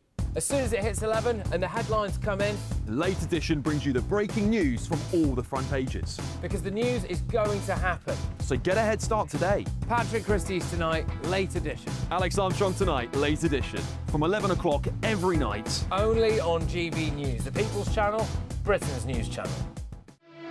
Here at GB News, we made a promise to tell your stories. And on the 6th of August, we're marking 5 years of doing exactly that. Celebrate with us by having your say. Join in the debates live on TV and radio. And meeting your favourite presenters across the country, from Leeds to Aberdeen, from Belfast to Barry Island. Plus, join me in Essex for our biggest live show of the year. Scan the QR code or visit gbnews.com/celebrate. Terms and conditions apply. Do you trust what you're being told? Good, because neither do I. Those are just facts. I'm Alex Armstrong, and on my show, we'll expose the spin. Well, I want to answer that, because you didn't let me last time, because you always speak over me. The broken promises. To deny that is denying the truth. And the hypocrisy. Needs to stop. We can allow. Politics, policy, parliament. Nothing is off limits. No sugarcoating, no fear of offence, just the truth laid bare. Tune in every Saturday and Sunday at 9 p.m. for Alex Armstrong Tonight, only on GB News, Britain's news channel.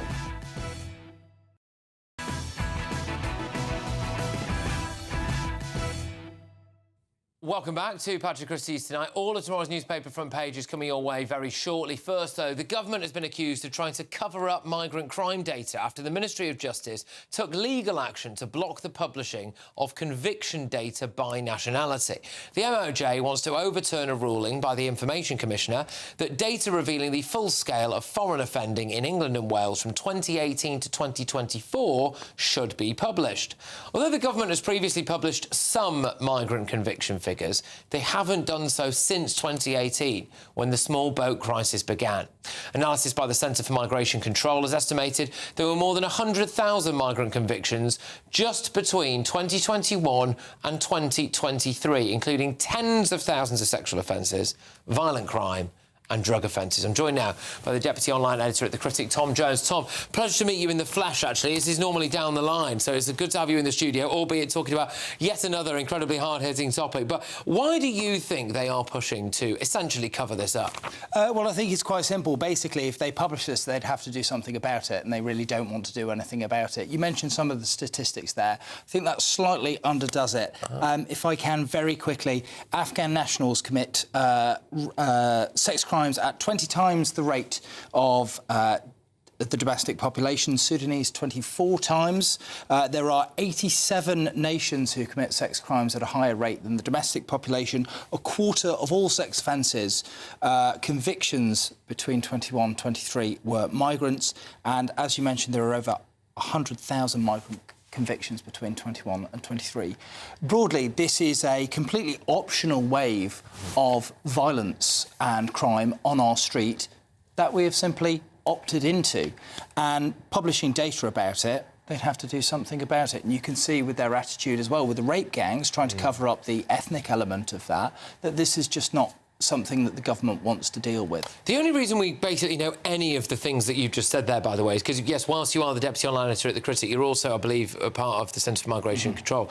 And you guys have been furiously trying to freedom of information request this stuff, haven't you? This is what you've been doing, the battle that you have had to try to get just some of this information out there. Yeah, absolutely. And I think this case is, in particular, is a bit disgusting because they've said they won't disclose it for cost reasons. Well, there's a £500 limit to the FOIs, and that is clearly going to be outweighed by the legal costs of trying to challenge this. It's absolutely ridiculous, particularly given most of this data already exists. It's just sat around. It wouldn't cost that much to put together. More than that, irregardless of the cost, frankly, I think the public deserve to know. 100% the public deserve to know, absolutely. What it also allows them to do is, whilst we are not in possession of the full facts, even though we've got very strong indications thanks to the good work of people like yourself, it allows anyone who wants to stand up and raise concerns about it to still be called a racist. Whereas if you had all of the data there, you could go, I'm not racist, these are just the facts. And I cast my mind back to last Thursday. I was in Crowborough, where it's the scene of this military barracks that is now full of illegal men. And there's going to be about 600 of those men on rotation every 3 months. So you can do the maths as to how many there are a year. And locals there are understandably concerned. And then some people pipe up and go, well, you know, the migrant crime data, it doesn't really show it. Well, it doesn't show it because they're not showing it to us. And that's the thing, isn't it, I think? And do you think they're too afraid? They're too afraid of the potential for civil unrest to show us this stuff? Yeah, I think if you look at one of the countries that publishes this data really well is actually Denmark. And basically the migrant crime statistics in Denmark are simply so outrageous that no government of any stripe is now able to do anything other than control migration. And now, they've got a fairly centre-left government who is absolutely dead set on controlling migration. They're actually sending quite a lot of people back. And I think the alternative to that is we look at somewhere like Sweden, where last year, I think it was the Swedish Prime Minister said that they had basically lost the monopoly on violence. Now, very luckily, we're nowhere near that. But I think those are the two paths we're looking down here. And I think very clearly the government would like to take us down one path, which is simply for us to ignore the evidence of our own eyes. Yeah, I mean, there were several other examples that I can think of as well, where the previous government and then this government for a bit went to court to try to block us knowing exactly how many Afghans they'd brought over from Afghanistan as part of one of the couple of resettlement schemes that they had there. And that spent millions of pounds on that injunction as well. Millions of pounds on taxpayers' money, preventing taxpayers knowing exactly how many Afghans they brought over. Well, and also, as well, it was only revealed in one particular area because some people in that area thought, gosh, is it me or are there loads more Afghans here than there used to be? So, gosh, I've lived in this area all my life. And you know what? I never noticed there being just hundreds of Afghans. And then all of a sudden it happened. And then people thought, oh, maybe they're actually bringing them over. So it's kind of deception on deception on deception. But look, Tom, thank you very much. And you are going to keep pressing to get this data out there, I take it, and really do everything that you can to get it. Yes, we are, absolutely. And if I may just have a minute to plug, we are actually doing a fundraiser for the legal Oh, right, good, OK. because we intend to fight it all the way, and it would be fantastic if some of the great viewers of GB News could contribate. And presumably that's on the website, is it, the Centre for Migration Control? Yes, absolutely. OK, well, there you go. Well, I'm sure that plenty of people will be checking it out. Tom, thank you very much. Tom Jones there is of the Centre for Migration Control and also the Deputy Online Editor at The Critic. So a Ministry of Justice spokesman has said it does not recognise the claims of a cover-up, adding, we are in the process of appealing the ICO's decision and we do not comment on live legal proceedings. Right. OK, coming up. Look, very serious stories this. Breaking news in the front of tomorrow's Daily Telegraph. PC Harper's Killers set for early release. We're going to be giving you that. And, of course, the latest information in the trial of the Anne Widdecombe murder suspect. That's next. I forecast a perfect holiday in the sun. Weather looking good then? For sure, and no worries about our travel insurance. All Clear Travel Insurance sponsors GB News Travel Destinations Forecast. Heavy rain will affect parts of Bulgaria and thunderstorms will pop up in a few places in Italy on Wednesday, but otherwise it's dry and sunny for many parts of Europe at the moment. Breezy once again for the Canaries and for Madeira. Iberia, light winds, temperatures inland up to the high 30s, widespread sunny skies. Here are those showers popping up across Italy. There's area of rain moving through parts of Greece into Bulgaria where it will be particularly heavy before drying up later this week. All Clear Travel Insurance sponsors GB News Travel Destinations Forecast. Hello again and welcome to the latest update from the Met Office for GB News. Large parts of England and Wales have barely had a drop of rain so far this July, and it remains the case that it's going to be dry for most of us during the next couple of days. Cloud will come and go. It's not going to be entirely sunny, but where we do get some sunshine, another very warm day expected on Wednesday. High pressure still blocking weather systems from arriving, although a weak front is going to bring thicker cloud and some showery rain into the north of Scotland overnight. The cloud trickling down the North Sea coast to affect parts of eastern England and thicker cloud always for Northern Ireland. Otherwise, clear spells for many and temperatures staying in large part in the teens, but in sheltered spots where we've got clear skies, those temperatures dipping into the single figures. Low humidities overnight, so a fresh feel, not so uncomfortable for sleeping compared with many nights so far this summer. And we start the day on Wednesday with actually fairly extensive cloud across Scotland, the thickest of which will bring persistent rain to the northwest Highlands and some showery rain elsewhere across northern Scotland. Thick cloud also for Northern Ireland, the odd spot of rain coming out of it. Eastern and northern England prone to cloud, but further south, plenty of blue skies once more through South Wales, central southern England, southwest England as well. Best of the sunshine through the morning. However, unlike previous days, the cloud that we find ourselves with further north during the morning, that drifts southwards. It thins and breaks, but I expect a bit more cloud around across central and southern parts of the country on Wednesday afternoon. Won't stop those temperatures from rising up to the high 20s in places, so a very warm day to come on Wednesday. Another cloudy start on Thursday by and large, but not much rain out of it, just the odd light shower into the east and the far north. Otherwise, sunshine breaking through once again. The highest temperatures likely across eastern and more southeastern parts, and, well, very similar conditions on Friday, but a bit more changeable into the weekend. Mostly, outbreaks of rain will affect northern parts of the country. From cold mornings to warm family brunches, from football to tennis in the car, in the kitchen. GB News Breakfast is there with the stories you need and the conversations that matter. Anyway, let's talk business. Well, it has been a historic night in British politics. It's astonishing, isn't it? We're here again to start your day just right. GB News Breakfast. Every morning from 6 a.m. Only on GB News. Britain's news channel. You want to know what's really going on in the corridors of power? Labour don't know what to do with you half the time, and that makes you quite lethal in the chamber. Get behind the headlines with Chopper's political podcast. Join me, Christopher Hope, as I sit down with the great and the good of British politics. We'll see where this ruling takes us. These are the stories shaping our nation. Chopper's political podcast, available now on all platforms. Listen in and stay ahead.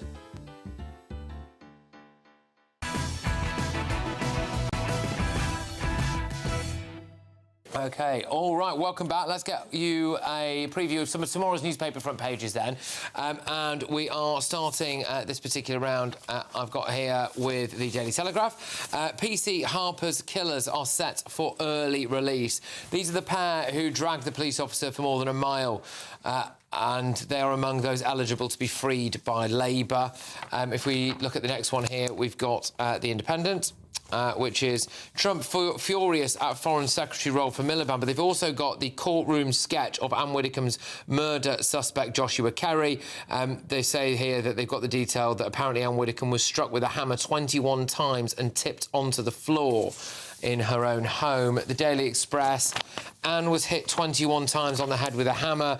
They've got a picture of Anne Widdecombe, but they've also got a picture of Joshua Kerry in the back of what I'm assuming is a police van on his way to and from court earlier today. They say that the whole attack lasted about 2 minutes. The Metro, they also go with Anne struck on head 21 times with a hammer. Suspects, quote, ferocity of violence in a planned targeted 2-minute attack as ex-MP ate lunch in her kitchen. This is what was said in court earlier today. And yeah, just to reiterate, so Anne Widdecombe died after she was hit on the head with a hammer 21 times at her home in Devon on July the 8th. That's what prosecutors today claimed at Westminster Magistrates Court.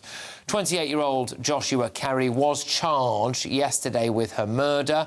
Prosecutor Kashif Malik told the court that Ms Widdecombe had been eating lunch when Kerry allegedly pulled up outside the front of her house in a red Vauxhall Corsa and entered using the front door. Kerry is alleged to have walked to the Reform UK spokeswoman's kitchen and used a hammer to hit her on the top of her head 21 times. Kerry then allegedly tipped Ms Widdecombe from her chair and took a wallet out of her handbag before leaving and driving off, having only been inside the property for 2 minutes.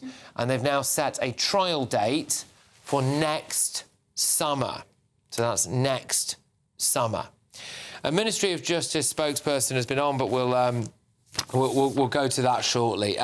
Look, for obvious reasons, we are not allowed to comment further on that particular case. So we'll move on from that now.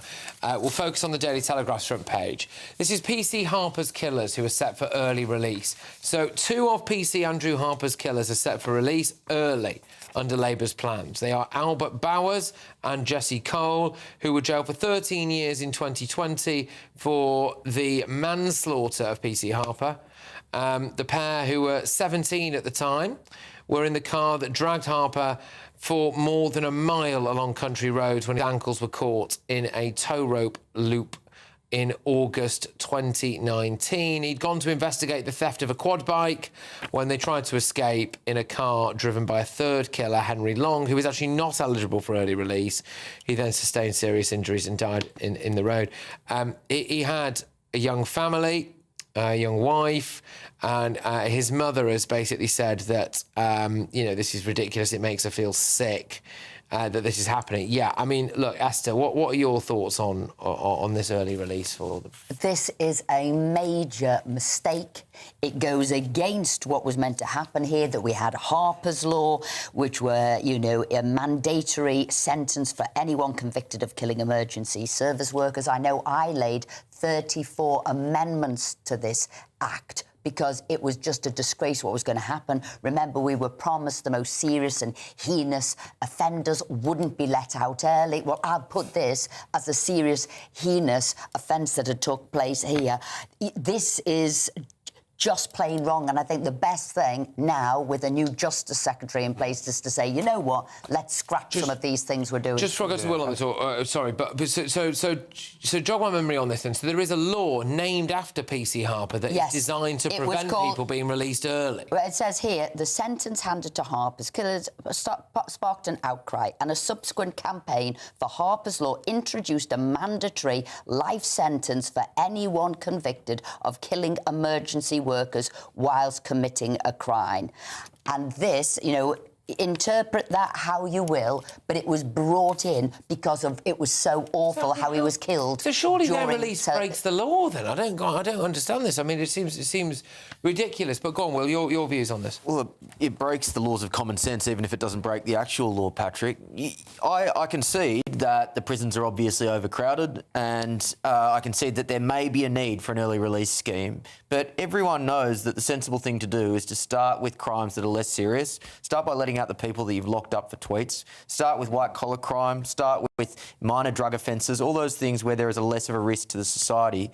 You don't let out murderers and rapists early. Again, this is stuff which we shouldn't need to say, but for some reason we are. And I'm trying to work out how this could happen.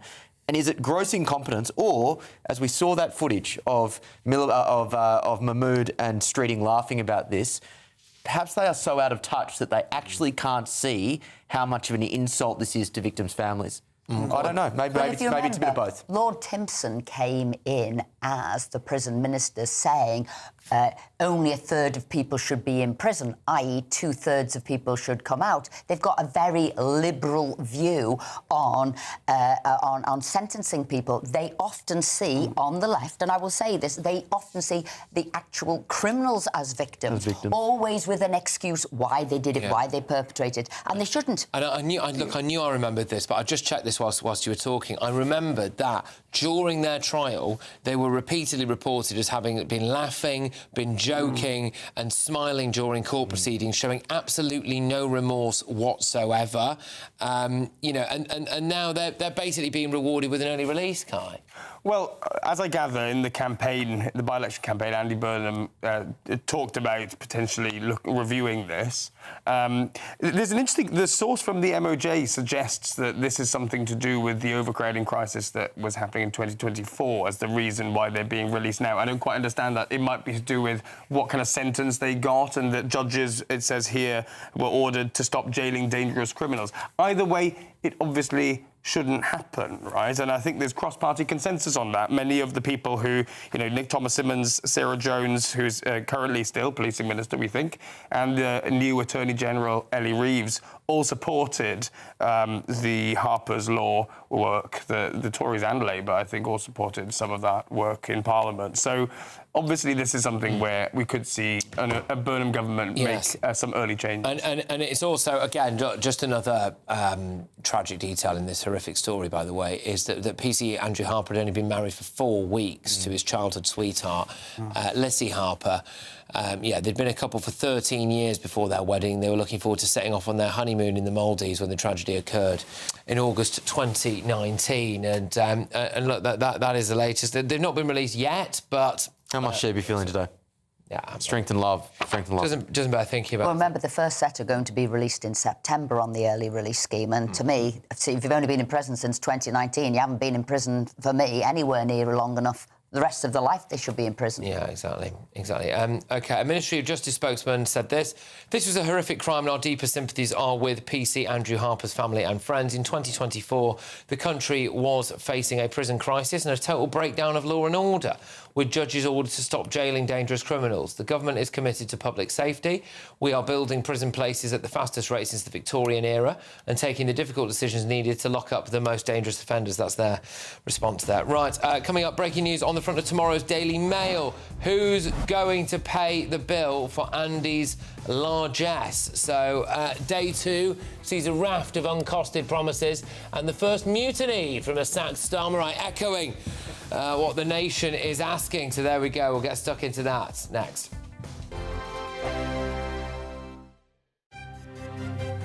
GB News Breakfast, every day from 6 a.m. Olympian Sharon Davies. Sharon, thanks so much for joining us this morning. I think this is preposterous that we're banning Sports Day for kids, and our viewers are obviously also thinking this is completely bonkers. But is there a case to be made that perhaps we should be looking after young people when the heat is quite extreme in many people's cases, they'll say? What do you think, Sharon? I think looking after our kids is making them resilient and giving them a sports day. I mean, sport in schools has been relegated year on year on year, and it's so depressing. You know, it's such an important part of young people's lives. Give them a hat, give them some sunscreen, make sure they're drinking plenty of water, stick them in the shade when they're not, actually having a little race. This is all about just kids getting used to life, and wrapping them in cotton wool is not the answer. The People's Channel. Britain's newsroom. Weekday mornings from 9:30. So you go along to the car showroom and only like 10%, at most maybe 15%, pay cash. The rest buy it on some form of financing. And you often buy, it's a bit like a mortgage, and it's like buying a mortgage from the estate agent, which we all know is a terribly bad idea. Yeah. But this is what people did. And the deal is, the scandal is, the guys in the showroom were acting as dealers and brokers, and they were in many cases inflating the interest rate that you paid so that they could get bigger commission. And they didn't declare that. So you basically ended up paying more for your car than you would otherwise have done if you'd gone into the open market and found yourself, a better deal. How did that come to light? Well, over many years. I mean, this has been going on since 2007. GB News, the People's Channel. GB News Breakfast, every day from 6 a.m. Ruth Ellis was executed on the 13th of July 1955. She was convicted of murdering a partner, David Blakely. There's been a long campaign about what to do about all of that. She has now had a conditional pardon, which would mean she would have been sentenced to life rather than sentenced to death. So it's a significant move, but what do her family make of it? Well, her grandson, Stephen Beard, is here alongside solicitor Grace Horton. Good to see you both this morning. I mean, look, from a family perspective, Stephen, what does this mean? It's huge. It was a monumental day yesterday. In essence, it's the removal of a negative blotch in our family history. We have effectively rewritten history because ultimately, for the last 70-odd years, the truth hasn't been known. GB News, the People's Channel.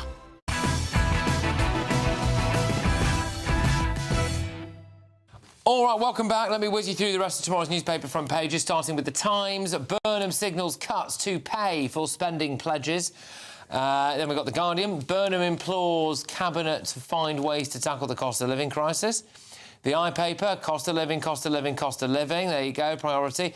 The Daily Mail, who's going to pay the bill for Andy's largesse? And, they're basically saying here, Andy Burnham was last night asked to explain how he will pay for his left-wing spending spree. An early warning sign, the new Prime Minister's first cost of living pledge unravelled within hours as a Sachs minister revealed it was unfunded. This is a big problem, really, isn't it, to say the least, really. Kai, you're... Yeah. Darren Jones has not covered himself in the greatest glory with his announcement today. And I don't think it's actually the gotcha that he thought it would be. Oh, by the way, that digital ID scheme, that money that you've requisitioned, that wasn't funded anyway. That's sort of a bit embarrassing on the Starmer government. We're going to take the VAT off your energy bills, is that right? And yes, the money was going to be reallocated from the money that was already allocated for digital ID. Darren Jones says, oh, it wasn't allocated. It was an unfunded pledge. But look, obviously there's going to be... sacked, that's known as bitterness. That's why I say never get rid of people who are loyal to the Prime Minister, because this is what happens. But I will say one good thing. This is one of the Brexit dividends, wasn't it, getting rid of VAT on energy? Yes. Was it? So actually, we have now got, even though he's a I thought you meant getting rid of Darren Jones. No, but even though he's pro-EU, is Burnham, this actually was a Brexit dividend. Yeah, we couldn't do this if we're in the EU. Exactly. Look, in the detail, they're clearly going to have to get to grips with much more than just the headline announcement. But I think Andy Burnham can be pretty pleased with these headlines. It's obvious that the cost of living focus is cutting through, but he now needs to deliver, doesn't he? What we'll do is, in the next hour, when we do more of the front pages in more detail, we'll zone in, especially on the I's, I think, cost of living, cost of living, cost of living. What is he actually going to do to bring that cost of living crisis down? But I just wanted to show you a video here. So... An Australian politician has gone viral after an unexpected visitor derailed a TV interview. Have a look at this. Defending your leader, but are you really comfortable with where she is taking you? I think... Sit down! Sorry, it's a dog. So, looks weird, doesn't it? Well, do you want to explain what was going on there? So that is Barnaby Joyce. He is the former leader of the National Party in Australia before defecting to Polling Nation's One Nation, the type of politician only Australia can produce. There's photos of him passed out in the gutter. He cheated on his misso and is now actually living with the woman that he cheated with. He's a character. He's actually a great retail politician. I love him. I think he's fantastic. I think that must be his dog. It was. But that is actually one of the more normal clips you'll see of Barnaby Joyce. That's why he's so great. We could do a weekly series, which is just Barnaby Joyce clips, and the audience would love it. I might introduce that, actually. Yeah. We should make him a cult figure. Yeah, or just kind of weird Australian politicians on a weekly loop. It'll rate well, I promise you. Amazing. Well, there we go. Well, at least he wasn't talking to his wife. Anyway, all right, when we come back, all of tomorrow's newspaper front pages in much more detail. That's next.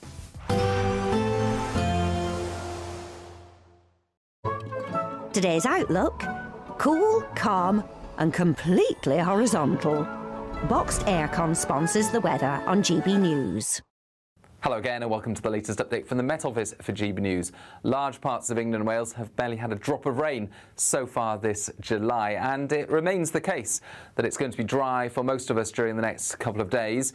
Cloud will come and go. It's not going to be entirely sunny, but where we do get some sunshine, another very warm day expected on Wednesday. High pressure still blocking weather systems from arriving, although a weak front is going to bring thicker cloud and some showery rain into the north of Scotland overnight. The cloud trickling down the North Sea coast to affect parts of eastern England, and thicker cloud always for Northern Ireland. Otherwise, clear spells for many and temperatures staying in large part in the teens, but in sheltered spots where we've got clear skies, those temperatures dipping into the single figures. Low humidities overnight, so a fresh feel, not so uncomfortable for sleeping compared with many nights so far this summer. And we start the day on Wednesday with actually fairly extensive cloud across Scotland, the thickest of which will bring persistent rain to the northwest Highlands and some showery rain elsewhere across northern Scotland. Thick cloud also for Northern Ireland, the odd spot of rain coming out of it. Eastern and northern England prone to cloud, but further south, plenty of blue skies once more through South Wales, central southern England, southwest England as well. Best of the sunshine through the morning. However, unlike previous days, the cloud that we find ourselves with further north during the morning, that drifts southwards. It thins and breaks, but I expect a bit more cloud around across central and southern parts of the country on Wednesday afternoon. Won't stop those temperatures from rising up to the high 20s in places, so a very warm day to come on Wednesday. Another cloudy start on Thursday by and large, but not much rain out of it, just the odd light shower into the east and the far north. Otherwise, sunshine breaking through once again. The highest temperatures likely across eastern and more southeastern parts, and, well, very similar conditions on Friday, but a bit more changeable into the weekend. Mostly outbreaks of rain will affect northern parts of the country. Today's outlook: cool, calm and completely horizontal. Boxed Aircon sponsors the weather on GB News. Welcome along. Loads on tomorrow's newspaper front pages. PC Harper's Killers are set for an early release. Absolutely ridiculous, this. We'll tell you all the detail on that. Of course, the other big news, Anne Widdecombe was struck with a hammer 21 times and then tipped onto the floor by her alleged killer. That's what was revealed in court today. And it appears to already be unravelling a bit for Andy Burnham over the finances, the cost of living crisis and much more as well. What would you do with £60,000 cash? What would you do with a real gold bar? Well, both have to be won in our Golden Summer celebration. First, there's £60,000 in tax-free cash to bolster your bank account this year. Plus, we'll also give you a fine gold bar worth over £5,000. For a chance to win, text GOLD to 63225. One entry costs £2.50 plus one standard network rate message. Or text BONUS to 63225. 5 entries cost £5 plus one standard network rate message. Go to gbnews.com/win. Entry starts at £2.50. Call 0903 686 3232. Calls cost £2.50 plus your network access charge. Or post your name and number to GB22 PO Box 8690 Derby DE1 9TT. UK only. Entrants must be 18 or over. Lines close at 4 p.m. on the 21st of August. This is a network giveaway. Entries will be pooled. Please check the closing time if listening or watching on demand. At the stroke of midnight, the news doesn't stop, and neither do we. Day in, day out. Forget stuffy late night TV shows. We're giving you a front row ticket to the centre of the political universe. Because breaking news doesn't wait for the morning.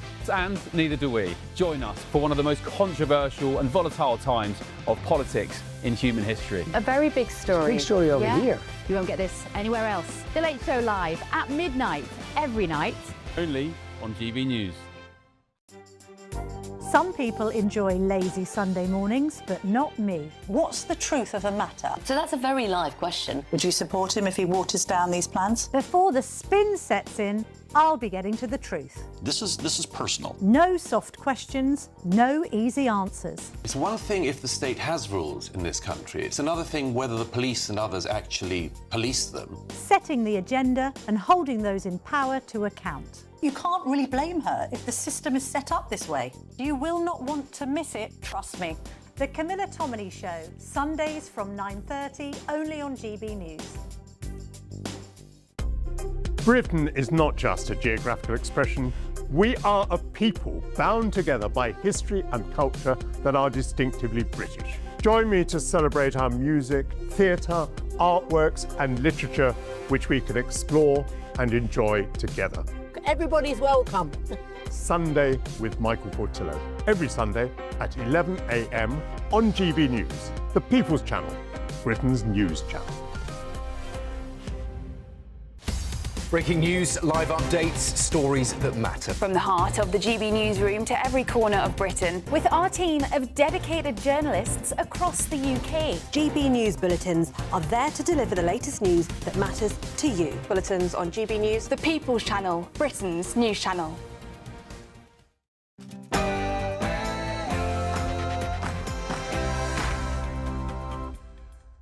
Welcome along to Patrick Christys Tonight, late edition, all of tomorrow's newspaper front pages tonight. And of course, we start with this.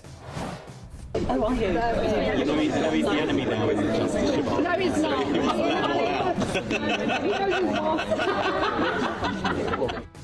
Well, Wes Streeting and Shabana Mahmood have been caught joking about the early prison release scheme just as it's emerged that PC Harper's killers are now eligible to be freed from prison early under that very scheme. Terrible, terrible timing. Also, you know, and what is objectionable about him? His racism, his misogyny, his incredibly peculiar relationship with Russia.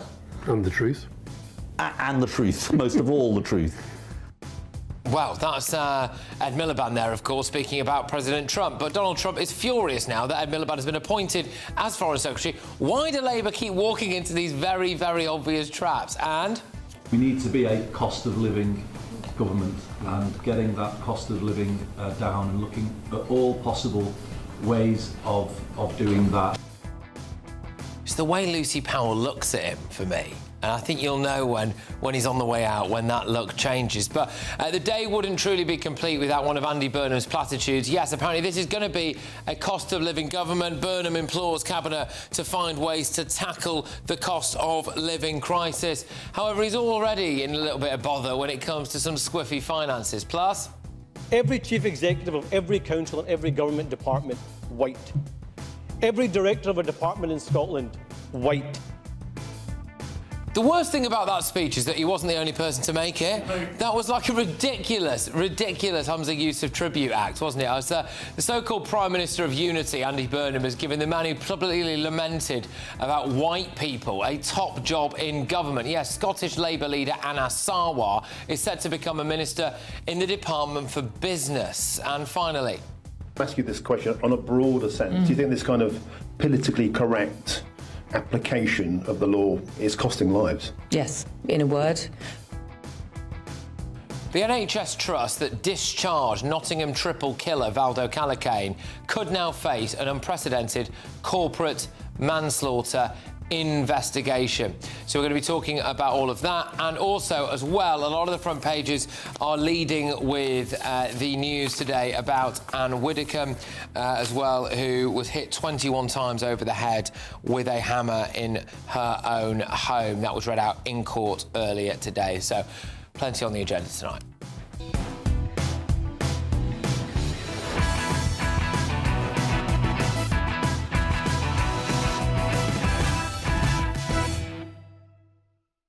Well, joining us this evening is GB News contributor Will Kingston, journalist and broadcaster Kai Wilshaw, and GB News contributor and comedian Paul Cox. But first, let's get your news with Sophia Wensler.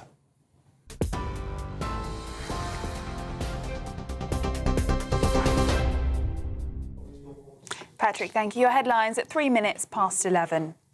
Anne Widdecombe died after being hit on the head with a hammer 21 times, prosecutors told court today. 28-year-old Joshua Kerry appeared in court a day after being charged over the killing of the 78-year-old former MP and MEP at her home in Devon. Kerry has been remanded in custody to appear at the Old Bailey later this year. The investigation, which remains ongoing, has been led by Counter-Terrorism Policing South East, supported by Devon and Cornwall Police. Prime Minister Andy Burnham told the first meeting of his cabinet we need to be a cost of living government and give people a sense that help is coming. On his first full day in government, Andy Burnham announced a fresh tax cut to remove VAT from domestic electricity bills, saving the average household on average £45 a year. Mr Burnham said the plan would be paid for by scrapping Keir Starmer's digital ID scheme, despite claims it was unfunded. Elsewhere, Downing Street says civil servants are already working at Andy Burnham's new Manchester-based Number 10 North, which will cost taxpayers no extra money. Two of PC Andrew Harper's killers are set to be released early from jail under Labour plans to tackle prison overcrowding. The Telegraph newspaper is reporting that Albert Bowers and Jesse Cole, who were jailed for 13 years in 2020 for the manslaughter of 28-year-old Harper, are now eligible to be freed just halfway through their sentences under the Ministry of Justice early release scheme. A humanitarian worker is being assessed in a London hospital following potential exposure to Ebola, according to health officials. The UK resident had been treating Ebola patients in the Democratic Republic of Congo, where the number of cases recorded is 2,423 and 967 recorded deaths. Those are the latest GB News headlines. Now it's back to Patrick. Tune in to GB News Radio wherever you are. Online, on DAB digital radio, on TuneIn, on Radio Player, on Nation Player and on your smart speaker. Just say, play GB News.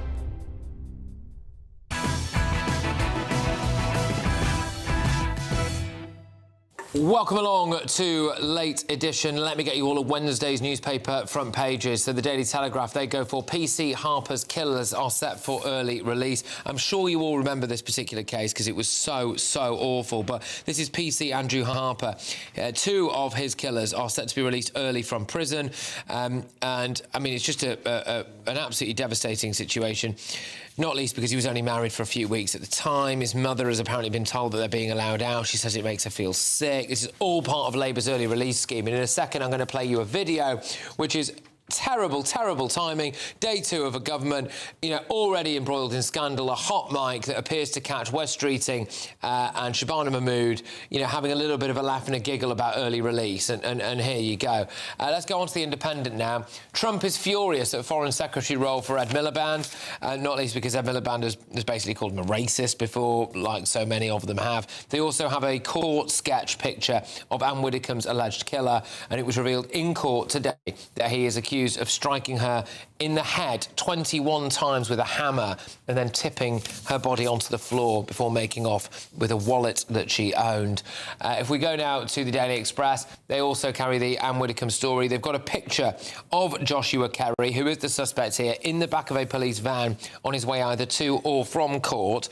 Another detail on this is that apparently he spent around 2 minutes, is alleged to have spent around 2 minutes in the property, and she was attacked in her kitchen, and police seem to be saying as well that there is some kind of security camera, I believe, from within the property that they say that they've got the footage of. The Metro, Anne struck on head 21 times with hammer, Widdecombe murder accused in court. The Times, Burnham signals cuts to pay